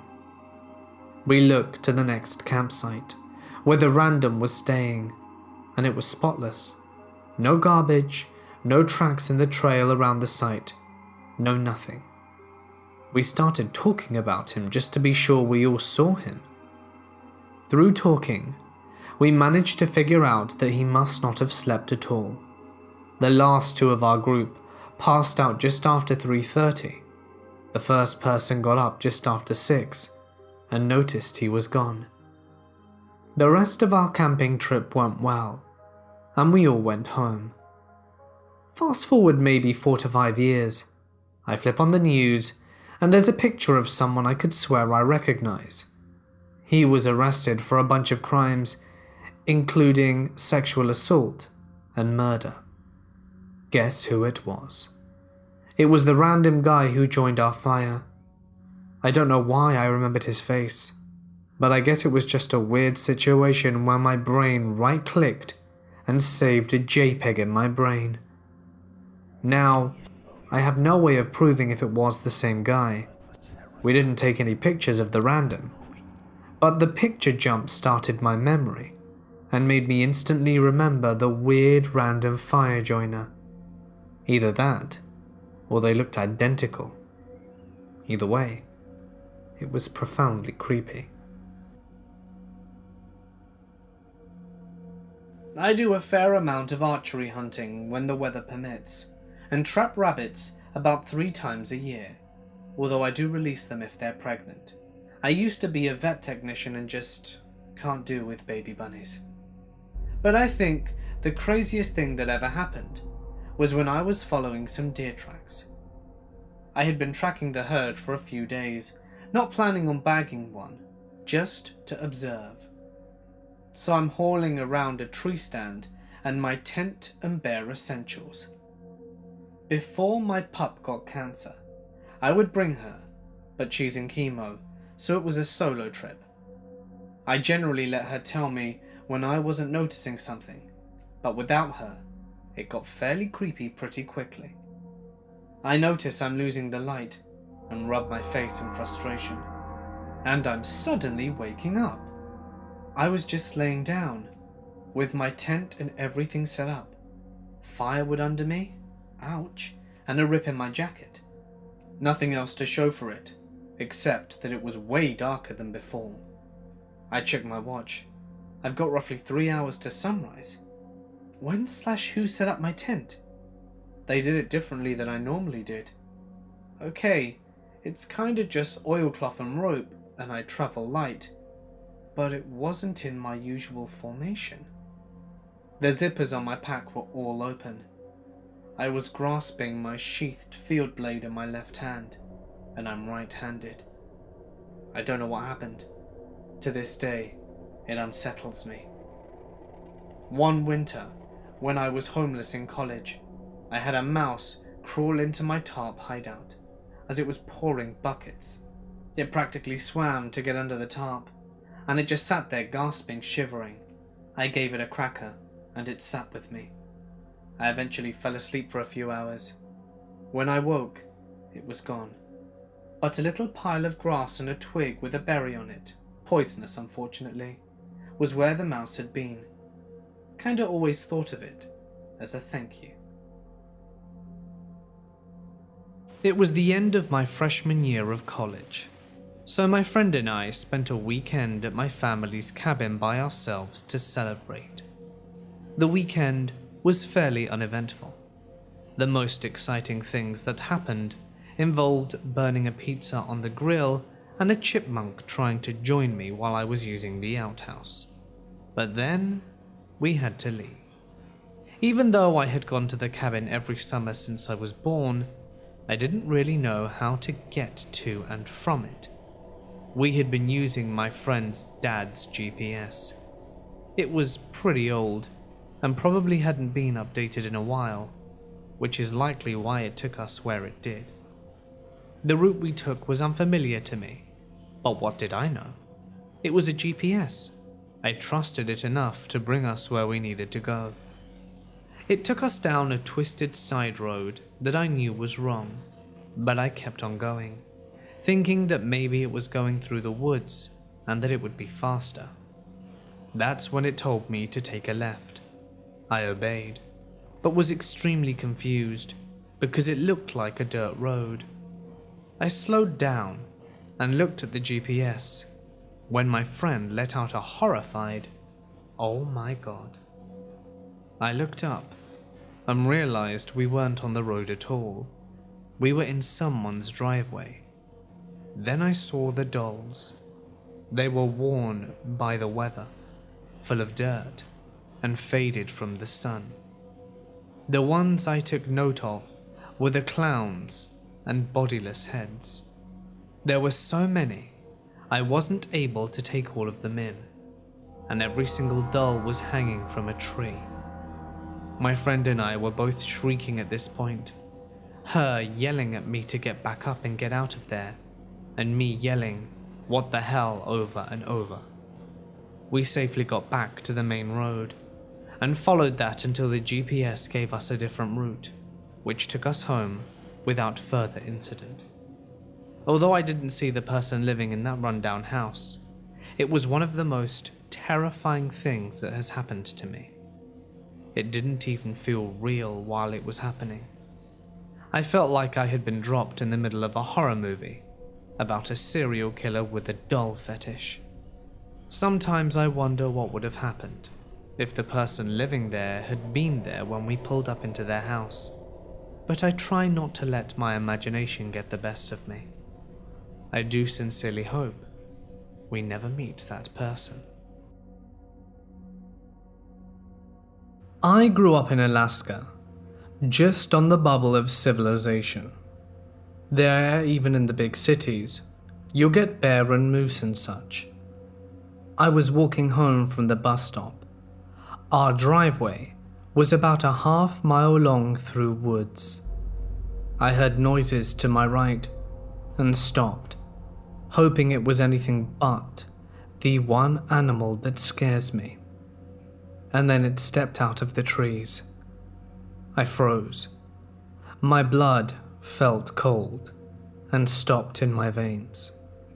It was a moose, female, fully grown, standing maybe 20 feet from me in the middle of the road. It stopped and turned to look at me. I was scared with no backup plan. What can a 12-year-old do up against a fully grown moose? Then it happened. I heard another noise. I thought I was truly dead. This time, it was behind me. I thought now my life was over. I'm between a mama and baby moose, and I am going to die. I remember feeling frozen, and not at all tranquil and at peace. I couldn't even scream. From the edge of my eyesight, I saw the second moose emerging from the thick strand of alder trees and disappear behind me. I could hear the steps on the soft dirt. My eyes locked onto the moose in front of me, trying to will it to stay calm. I stopped breathing. Then I felt it. A gentle whoosh of warm air down the back of my neck, followed by the unmistakable sound of a forced inhale. The moose behind me was sniffing my head. I could feel the breath, hear the nostrils flare. Some neighbor had dogs off in the woods away, and they must have gotten out of their yard and started barking inside the trees. That startled both moose, that turned and ran back the way they came, crashing into the small trees and leaving. To this day, the only animal I'm afraid of is moose. I've been fishing with brown bears, had black bears say hi as they walk by my camp. Mountain lions stalk us and then leave. It doesn't rattle me until I see a cow moose alone. And then I just hope to whatever is higher than me that I am not between her and her cub. Back in the 80s, I was a camper at this place in the Adirondack, a 6 million acre state park in upstate New York. All camps have their own customs, and I'm not sure if this occurred elsewhere, But I was sitting around a campfire, and the smoke was blowing in my face. We would utter the phrase, "I hate white rabbits," and I swear this worked. The smoke would immediately move towards another direction. No, it was not the breathiness of speaking the words that made the smoke move. It was rumored to be a voodoo chant. So things were different back in the 80s. The things we did back then might have gotten you kicked out of camp if you were caught these days.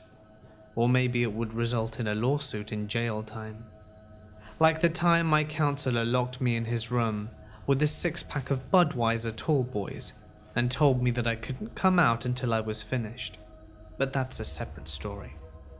This camp was right on a very large and pristine lake, and periodically there would be hikes and canoe trips to some of the islands on the lake. You got to choose your adventure. So we were on this canoe hike to a large, really large, island that was not too far from camp. We were all the slackers, smokers, and stoners on this hike, my kind of peeps. The island was so large.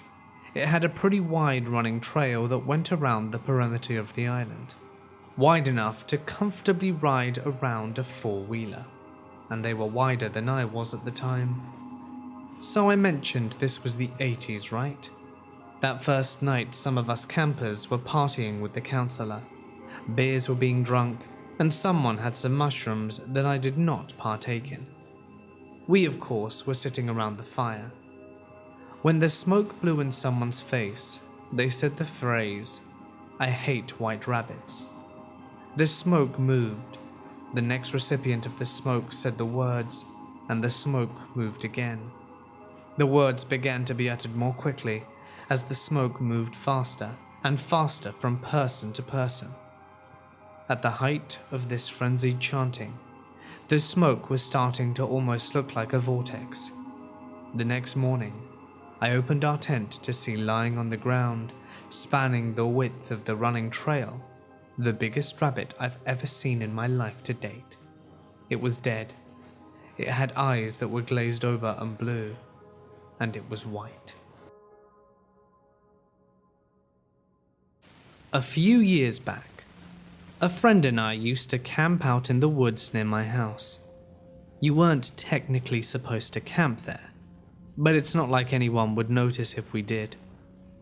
Anyway, we set up camp, had a few drinks, and eventually went into the tent around 1 to 2 a.m. My friends fell asleep pretty much instantly, but I couldn't get comfortable because there was a rock or something under the tent where I was sleeping. It's a 2-man tent, so there wasn't a whole lot of room to move around or anything. After about half an hour, I saw a faint light from the distance shining into the tent that slowly got closer. I don't know why I didn't wake my friend up right away, and after the light got about 5 meters from the tent, it began circling once or twice, at which point I was trying my best to quieten my breathing and was nudging my friend to try and get him up. After what felt like forever, my friend finally woke up.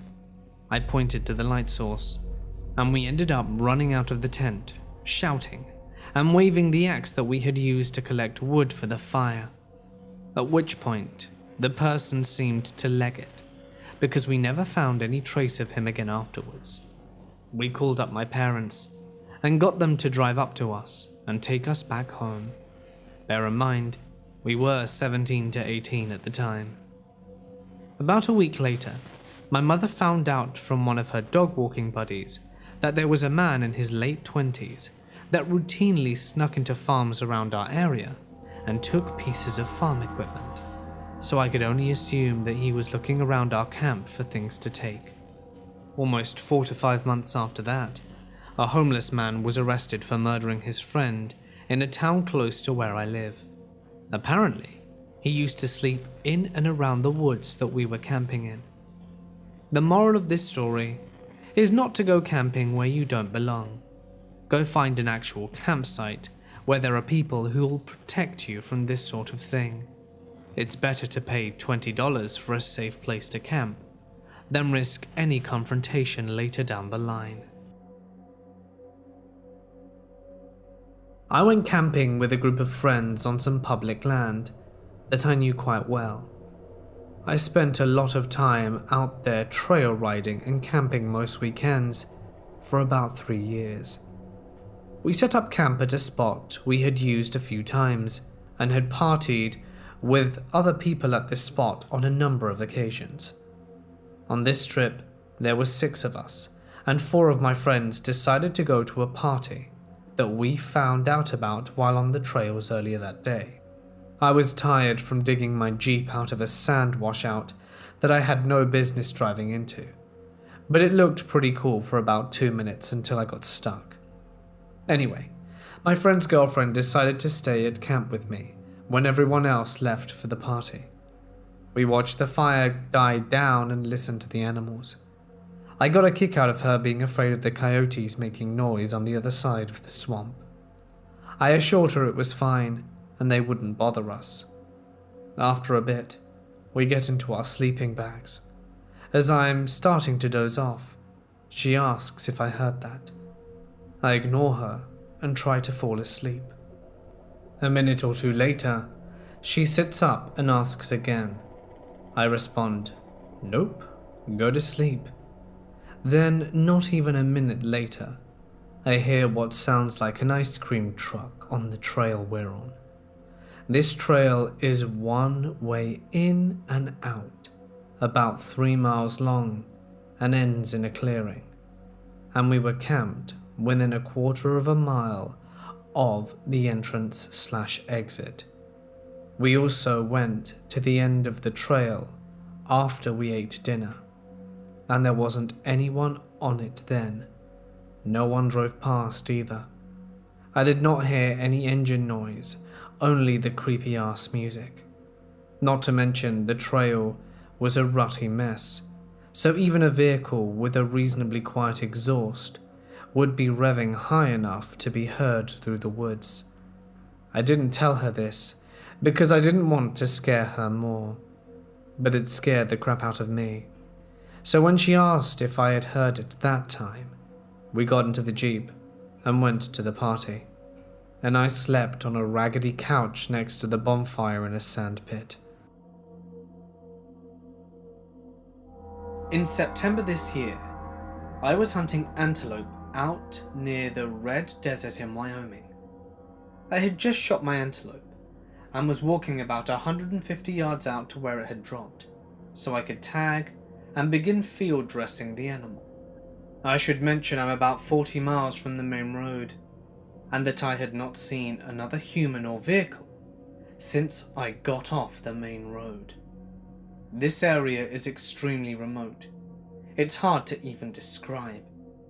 So as I'm walking out to the antelope, I look up, and about 1 to 2 miles off in the distance, I see this extremely bright light zooming over the landscape and heading my way. I thought it was probably a game warden on a side-by-side coming to check my paperwork and all. No big deal. I keep walking out and find the animal and look up, and this light drives down into the sagebrush and I can no longer see it. It was about half a mile from me when it disappeared. I also notice I don't hear any engine, if it is in fact someone on a motorized vehicle. I'm mostly confused at this point, not sure what the hell this light is, or where it went, but I continue on and tag the antelope. It takes me all of 10 to 15 seconds to put the tag on.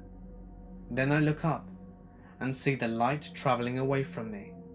It's now about 3 to 5 miles away from me and going at least 100 miles an hour.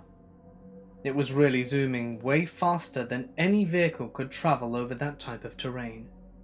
Also, there are no roads or anything where the light is traveling, so I don't know how it was going so fast. I'm pretty spooked at this point. I field dress the animals as fast as I can and drag it back to my truck. I just had a very uneasy feeling at this point. I have no idea what that light was, although some others have speculated that it was a drone. But if it was a drone operated by the game warden, why did he come to check me out once I got back to the truck? This happened to me just a few days ago.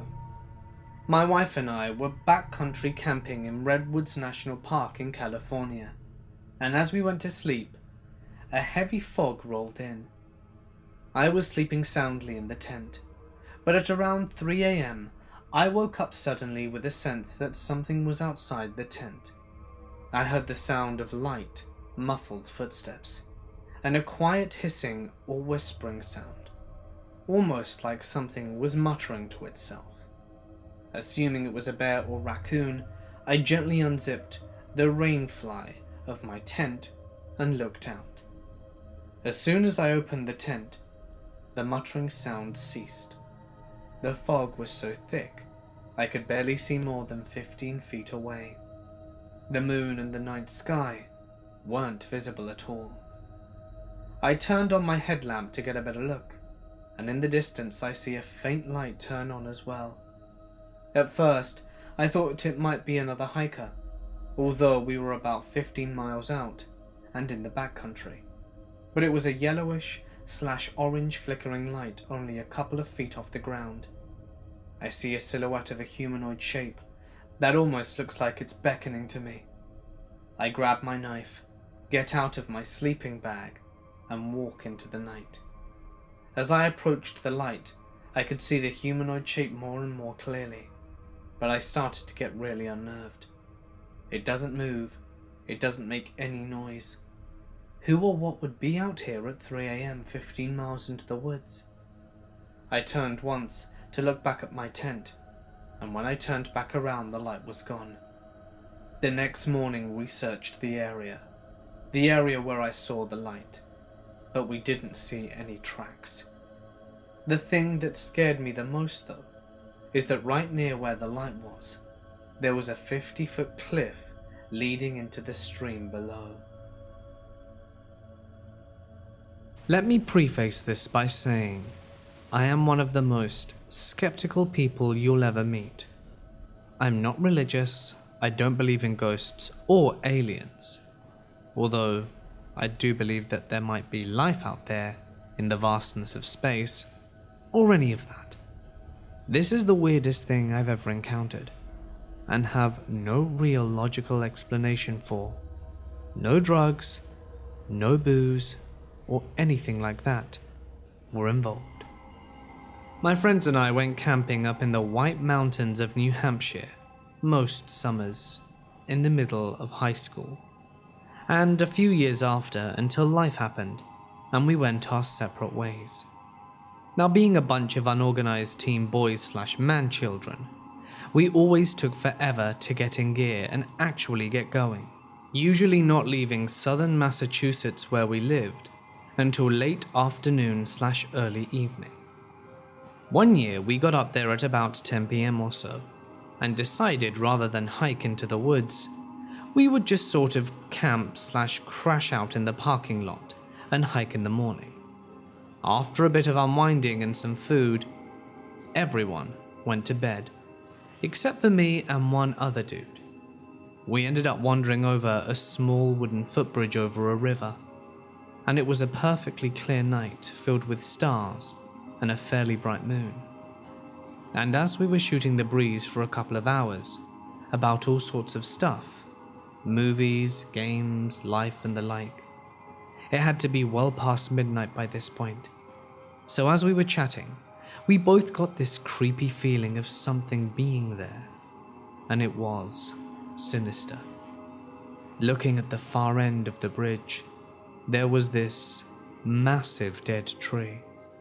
No leaves, just clawing branches, silhouetted against the sky.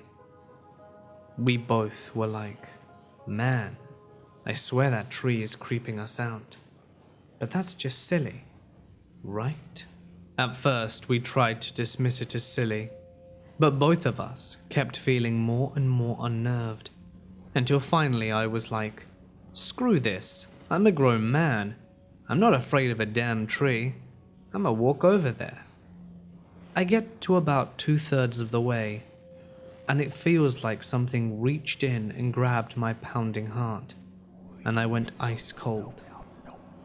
I backed up and was like, yeah, I'm afraid of a tree. I seriously think I'm not coming back if I go over there. We retreated from the bridge and decided to go back to bed into the sleeping bags by the car. Next morning after breakfast, we decided to hike into the trail by going across that bridge. Halfway across, my friend freezes. Dude? I look across the bridge. It's a clearing. There are no trees there.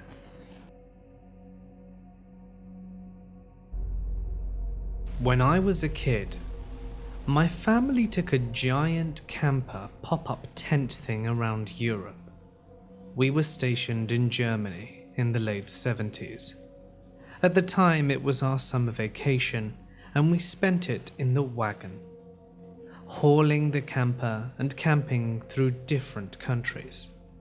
There were always interesting things happening at campgrounds. One time, we were almost flooded out by a flash flood/rainstorm along the Loire Valley.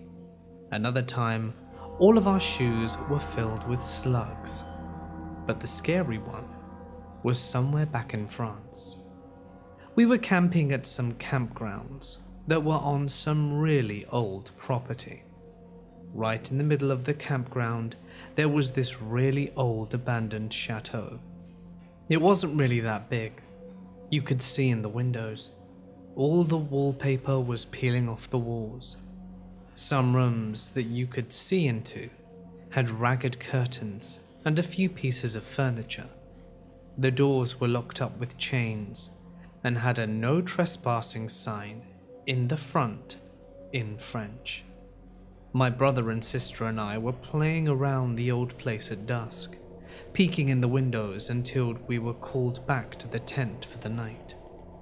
There were probably about 10 other campsites with people in that night. Later, at around 1 a.m., I had to pee really bad. I was old enough to be allowed to take my flashlight and walk to the bathroom by myself, so I quietly unzipped my tent and headed out with my flashlight. I had to go right by that creepy house. I skirted by the house as fast as possible. On my way back, I passed by the house and someone else was walking diagonally from me, and their flashlight reflected on the windows. I glanced over at the light, and there was a giant figure in the window, just behind the curtains that the light illuminated. It was thick and dark, and had white eyes that blinked at me for a second. The person's flashlight moved over pretty fast, and within seconds, the figure was gone. I never ran back to the tent so fast in my life. My mum said she heard me coming when she heard my flip-flops flapping like crazy back to the tent. I would only talk about it in the morning, when it was light again.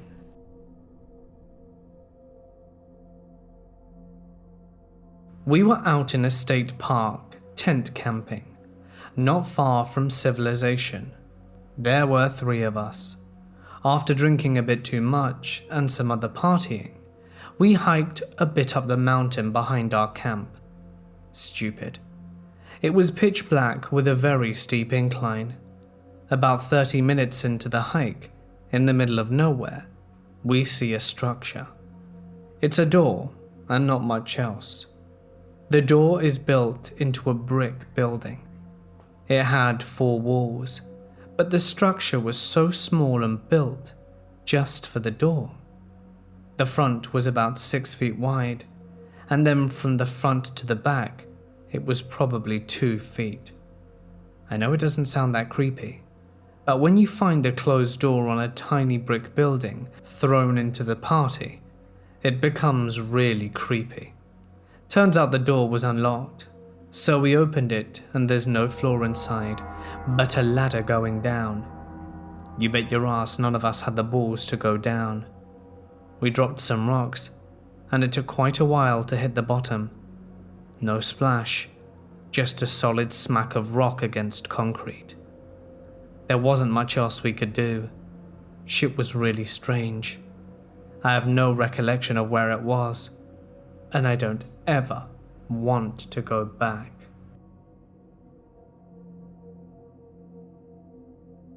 It was a long weekend at the mountains. The weather was about 19 Celsius, and I was the only person that had camped before. I suggested everyone else not to pitch their tents on a very flat surface in case of rain. It hadn't rained in weeks, so it was pretty dry, so they paid no attention to my words. 2 or 3 a.m. came, and one of the biggest storms I had ever seen started pouring. The thunder and lightning was so constant, it faded out all the voices. Everyone got flooded and ended up moving into my 10-people tent, even though there were 16 of us in total. My girlfriend and I were the only dry ones. When the lightning stopped, we heard a huge crack, followed by a super loud scream.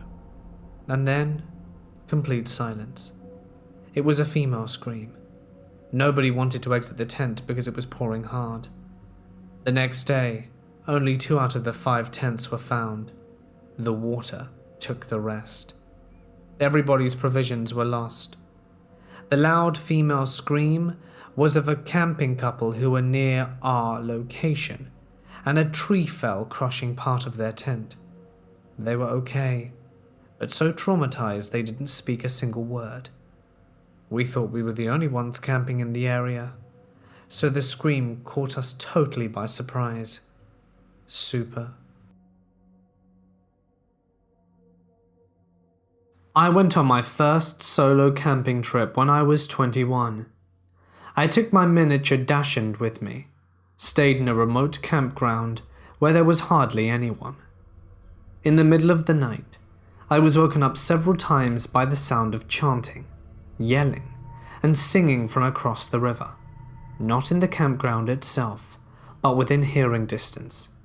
Freaked out, I snuggled up to my dog, and finally fell asleep with her on my chest. In the middle of the night, I woke up with a jolt and a chill going through my body. I opened my eyes, tipped my head back, and looked through the tiny square vent in the tent directly behind my head. An older man's face was looking at me through the tent window. A man with long black hair and big black eyes. I was so terrified that I couldn't move. I couldn't even make a sound, and I certainly tried. At some point, my dog, a miniature dachshund, sensed my tension and woke up too. She was still sleeping smack dab in the center of my chest. She looked out the window directly at whatever it was that was behind me, and let out a single, sharp, growling bark. The moment she barked, my body relaxed, and I was able to move again. And I realized I may have been asleep and experiencing sleep paralysis the whole time.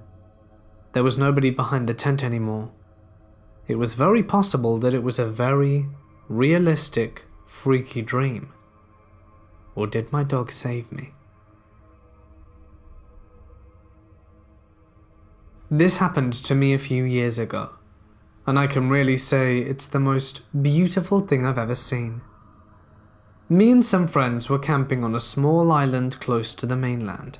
Here in Norway during summer, it doesn't really get dark. We basically just have different shades of grey during the night. Around 5 in the morning, me and a friend were up, talking close to the water, huddled up in our sleeping bags, drinking some Jägermeister. Covering the water is a thick mist. As the sun is rising, both me and my friend could swear that the mist is moving. We're there speechless, just watching the theatre unfold. You could see moving people on the water, kind of like walking or floating. They were all moving in one direction. Some of them were going in circles. The only thing that you could really see were the outlines of the figures. It was really peaceful as they were slowly migrating from one place to another. Both of us were talking a bit, and we could both see the same people. On one hand, they were just outlines, but on the other, they all had really clear characteristics. When I think back, it was one of the most beautiful things I'd ever seen. When I was a kid, around 6 or 7, my parents would take my brother and I camping all the time. There was one time where we were camped out in the middle of this forest, where you could pay to have your own section on the trail. My dad picks one that is at the end of the trail, so that we don't have people walking past us in the morning to go to the restrooms/showers. Probably the second night we were there, my dad lets us stay up till 12:30, which is a big deal when you're a kid. He's telling us all these scary stories, and we're having the time of our life. Just as we're about to go to bed, we see a figure biking towards us. I figure that it's a park ranger, or someone like that, to see if we're doing all right. Nope. This guy, who is completely hammered, gets off his bike and starts walking towards our site. As he's walking up, I see that he has a rifle on his shoulders. He begins by saying something like, "Why you guys have my spot?" and all this weird shit about how he stays here every night. My dad politely asks him to leave, but I can tell my dad is starting to tense up. This guy starts completely going off on my dad. My dad stands up, and the guy moves for his rifle on his back. As soon as that happens, my dad reaches into the fire and throws a log at the dude. Then my dad tackles him and told my mum and brother and I to run for the park rangers. We run and tell the rangers, who are already looking for the guy, and they go and help my dad. My dad was taken in for questioning and let off the next morning. His hands were bruised as hell, but he had no burn marks.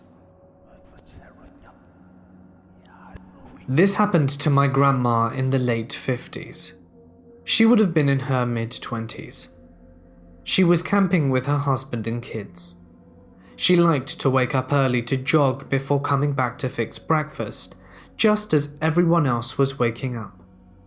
One time she was jogging on the sidewalk, and a white car pulls up alongside her and says, "A girl as pretty as you shouldn't be out here without her husband. Someone might decide to steal you."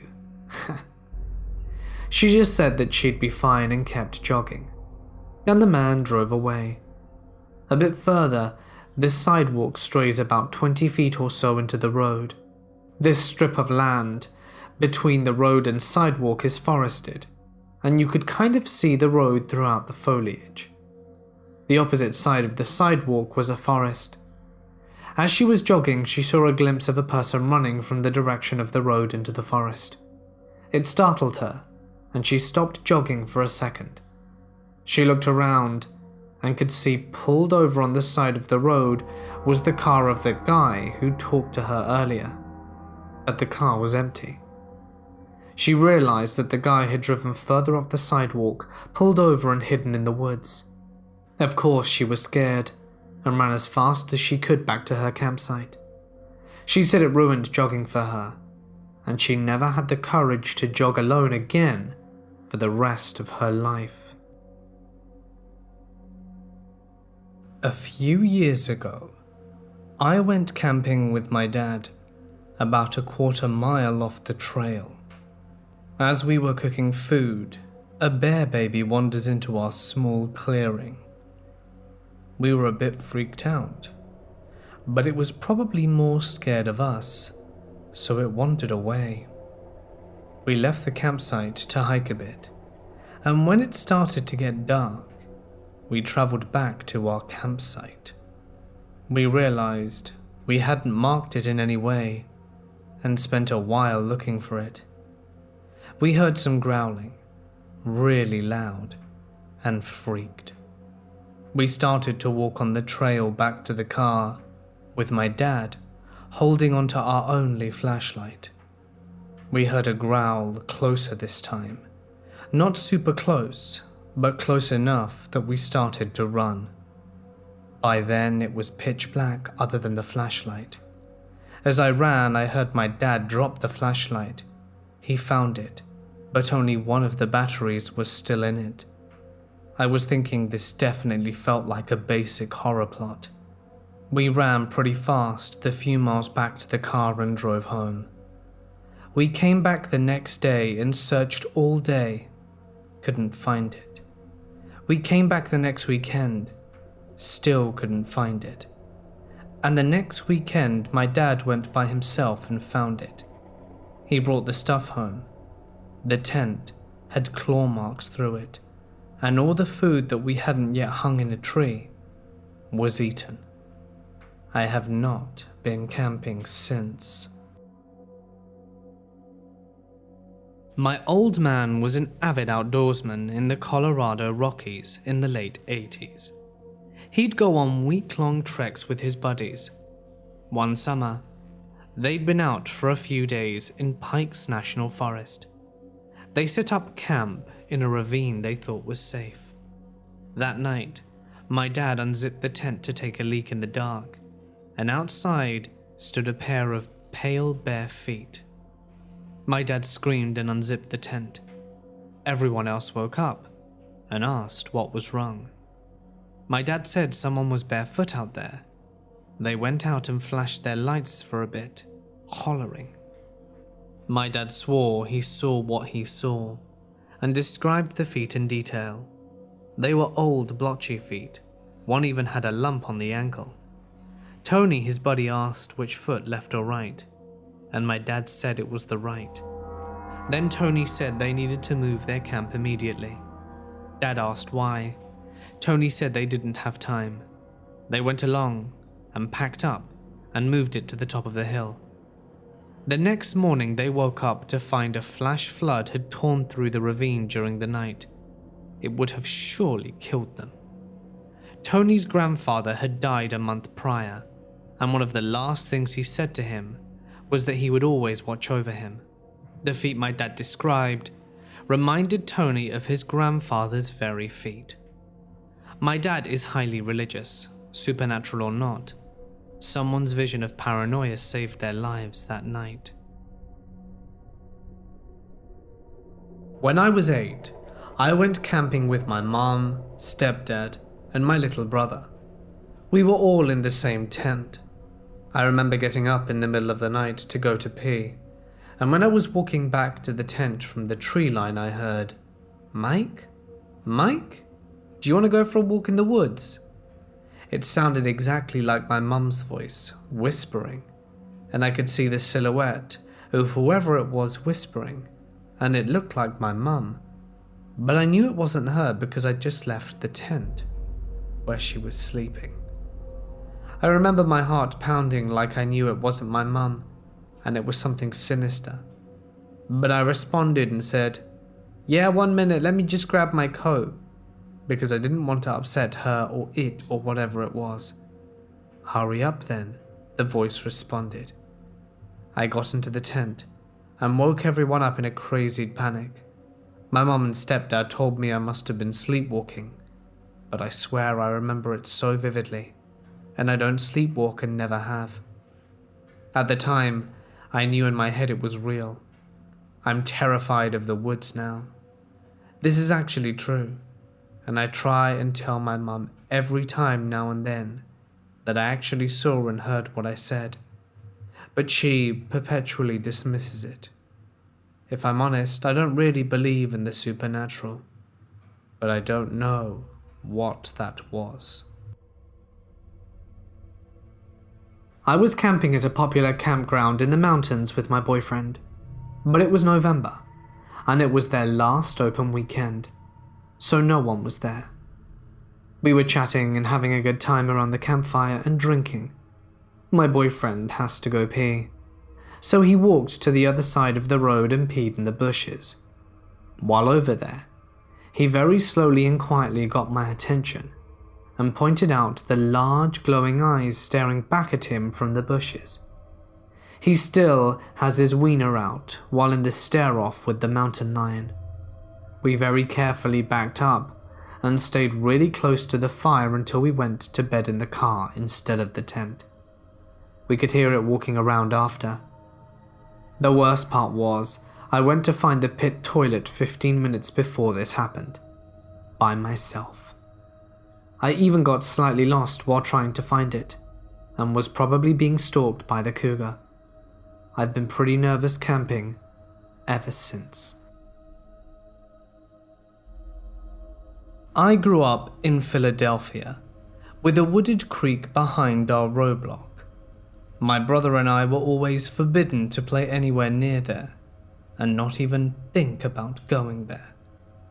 So as any good little child does, one boring summer day, we smelled smoke and heard noises, and decided we were the best detectives to snoop it out. After minutes of walking further into the thicker brush, we finally saw the source of smoke, as we saw two men walking away from a burning car fire. It wasn't until a few years later after dinner, overhearing the adults talk about that poor unidentified little girl's remains found in a burnt skeleton of a car years ago in the woods, my brother and I, then 12 and 14, looked at each other wide-eyed, jaws dropped, as we put two and two together to realize what we had stumbled upon in the woods that day. And if we had been older or smarter, or unafraid of getting whooped by going down there in the first place, the murderers could have been caught, and even maybe that little girl could have been saved. But looking back at it, I realized more than likely she was already deceased before the fire, and that we're lucky to have made it out ourselves. I've seen a lot of the usual stuff out in northwestern Canada, but the only thing that made me really think twice about going into the woods out there was not wanting to find a body. There are dozens, hundreds of unsolved missing person cases out there, many of them Indigenous men and women, and white people as well. There are signs up everywhere with information about missing. I hope they're found and the families find some closure, but I dreaded being the one to come across a corpse. The other thing that made me think twice were the bullet holes everywhere. Blowing holes in highway signs is bad, but these guys would shoot up outhouses. Nothing like taking a dump and counting the bullet holes in front of your face. Canada has some stricter gun laws than the States, but people still make bad decisions.